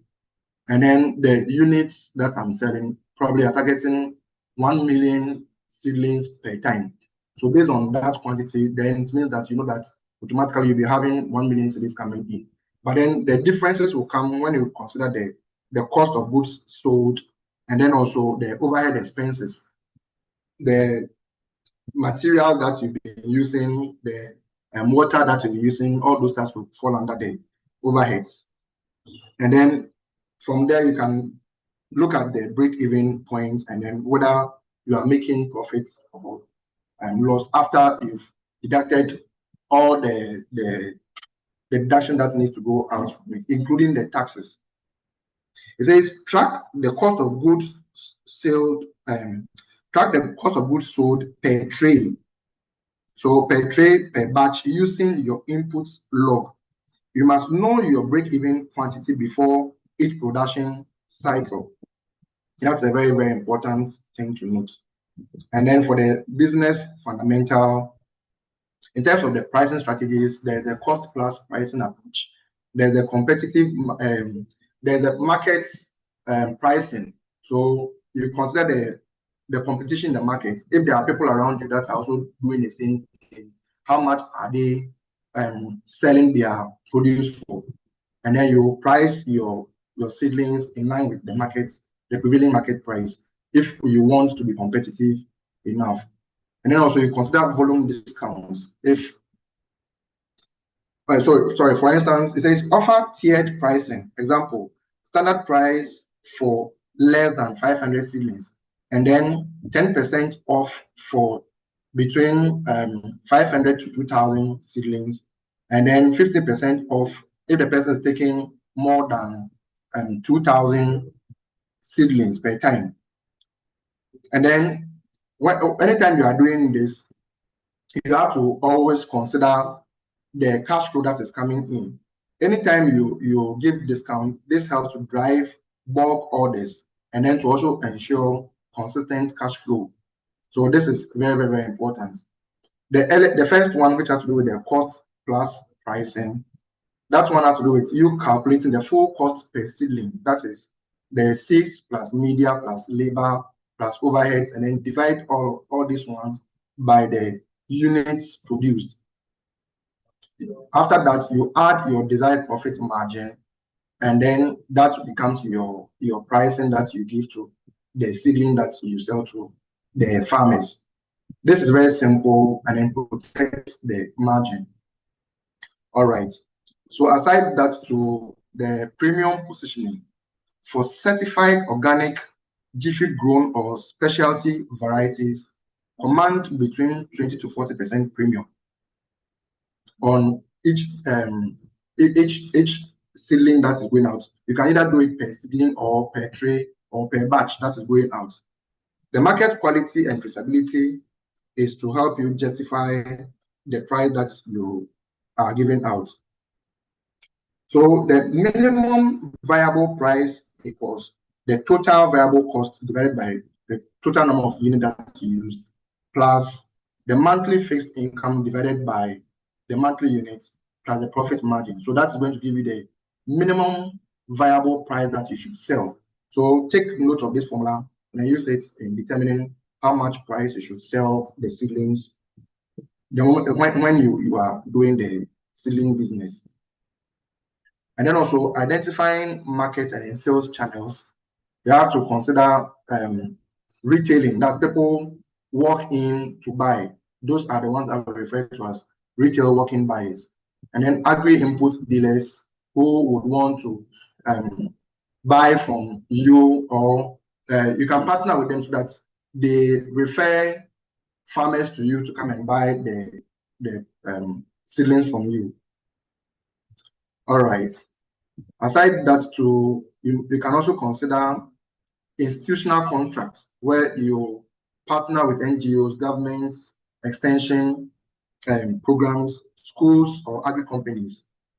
For these people, large volumes can be negotiated. So you negotiate the price, and then it helps to ensure regular orders coming in. But then it also require invoicing and quality records. For this one, you always have to make sure that you maintain a particular standard. All right. Then farmer associations can also be another market that you can explore. And then supermarkets or florists. So premium herbs, edible flowers, ornamental seedlings are examples of seedlings that you can also produce. But then you consider the florists or the supermarkets where you can make these seedlings available there for sale. Of course, there are arrangements of negotiation that you have to go through. So you consider all these things. And then last but not the least, you have to also consider social media or online sales. So you can use WhatsApp groups, even the WhatsApp business there, you can explore that channel to market yourself on social media. TikTok is something that's very, very, very viable. Some people even do TikTok live to market themselves, to show what they are doing in their work space. So that's in their various workspaces. You can also consider that one. Facebook Market is also another viable social media platform that you can use. All right. So in coming up with your simple nursery business plan templates, you have to consider sorry, I lost some things here. All right, so sorry, I lost some things over before. But then everything begins and ends in the market. That is it for every business. When it comes to the farming business, everything begins and ends in the market. So you consider first the target markets, then the product pricing, the financial projections, and then the good plan. Who are your primary customers? What is the demand size? And then what problem are you looking at solving for them? Those ones help to define your target market. And then the products, as well as its pricing, you come up with a list of crops that you want to produce in the seedlings, in the nursery, the seedling types, and then the price per unit per tray, and then also the production capacity per cycle that you have. Then you do your financial projections, that's monthly revenue via the variable costs, fixed overheads, gross and net profits, and then the break-even analysis. All these things are very, very important. Then you can also come up with either a 3-year good plan or 5-year good plan that will help you to put in place an infrastructure capacity, and then to also meet the market demands. And in doing this too, you must also get certifications. You must get global GAP certifications that will help you to be able to meet global standards, as well as yellow label certifications. All these things are there. All right. So the key takeaways from today's session is that from seed to sale, which is your profitable nursery journey, you must always consider the site selection and then the layout, which sets the foundation for every nursery operation. And then also use Jiffy substrates because it delivers consistent disease-free seedlings with minimal effort. Aside that, the seed viability testing and correct treatment maximize germination returns. Use IPM plus regular scouting to reduce chemical costs and then crop losses. In addition to that, you must harden off the seedlings properly before you transplant them. So hardening off properly is the difference between a dead field, and a thriving crop. Aside that, you must always learn and then practice proper record keeping. So records reveal whether you are making profits, loss, and then also makes room for growth. This should be something that you should always keep them at all times. When you keep records, it even becomes a leverage tool that you can use to even get financial support, be it grants or loans from the financial institutions. Pan-African Service and Loans is one a company that you can go to if you want financial support for this business that you want to do. But then they also have their own terms and conditions that you have to sign up to. And then a simple business plan turns a hobby nursery into a serious enterprise. So these are the things that I want to leave you with. With this said and done, I will now open the floor up for the next 3 minutes for questions and then any further discussions. I want to just close at exactly 12:30. So if you have any questions on what we discussed so far from the 4th module to the 7th module, kindly ask the question, let's discuss it briefly, and then call it a day.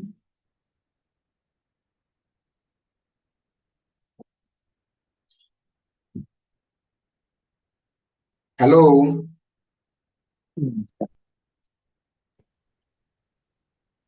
Yeah, good afternoon, Daniel.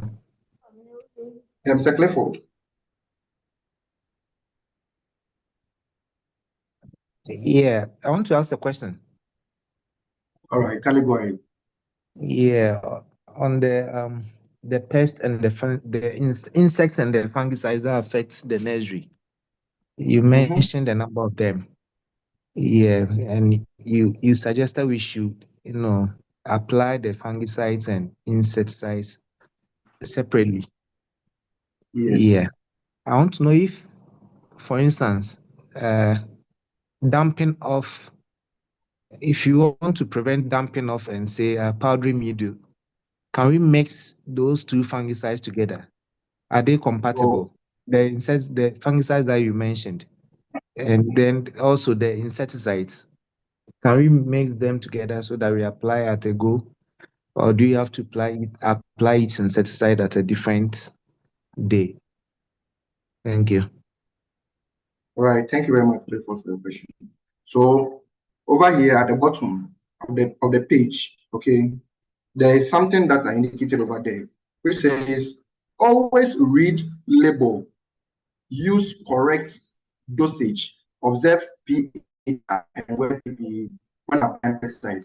One of the things that I have observed with us as a people is that most of the time we don't like to read instructions.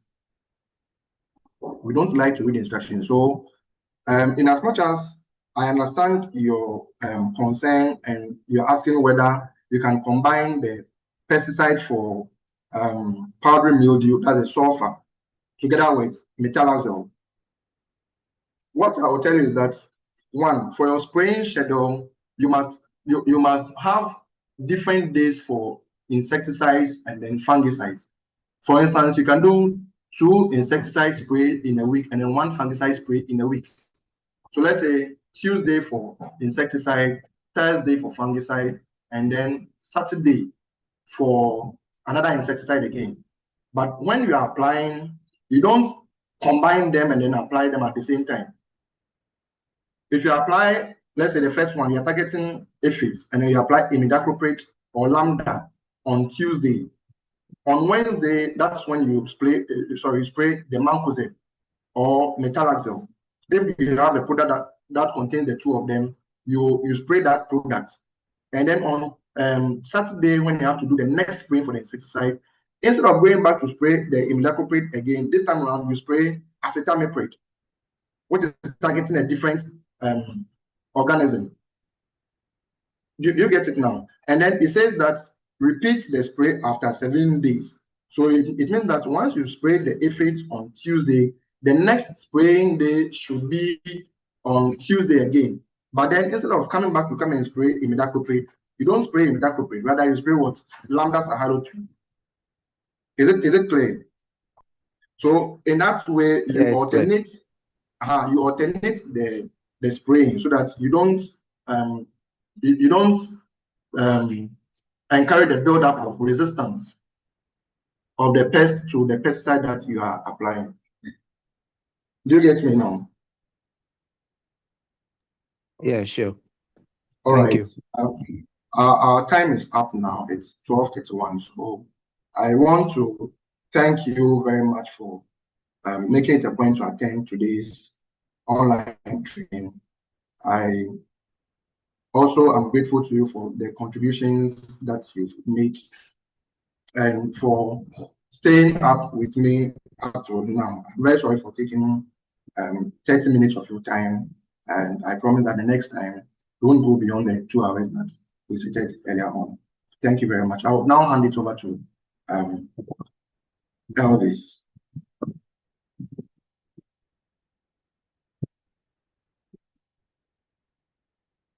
Elvis.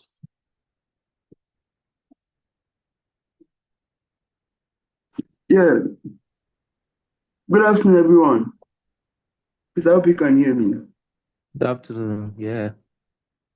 Yes. Okay. So thank you very much, Mr. Daniel, for this very insightful and very exhaustive session. So the only announcement is that tomorrow, those who have been selected will join us here at the office for the practical session. Yes. And for the rest of us you should stay tuned for more trainings, more live sessions in the coming months. And please do well to follow our social media pages for more announcements. Okay. So I think at this juncture, we'll see you guys and we'd like to sign out. Bye.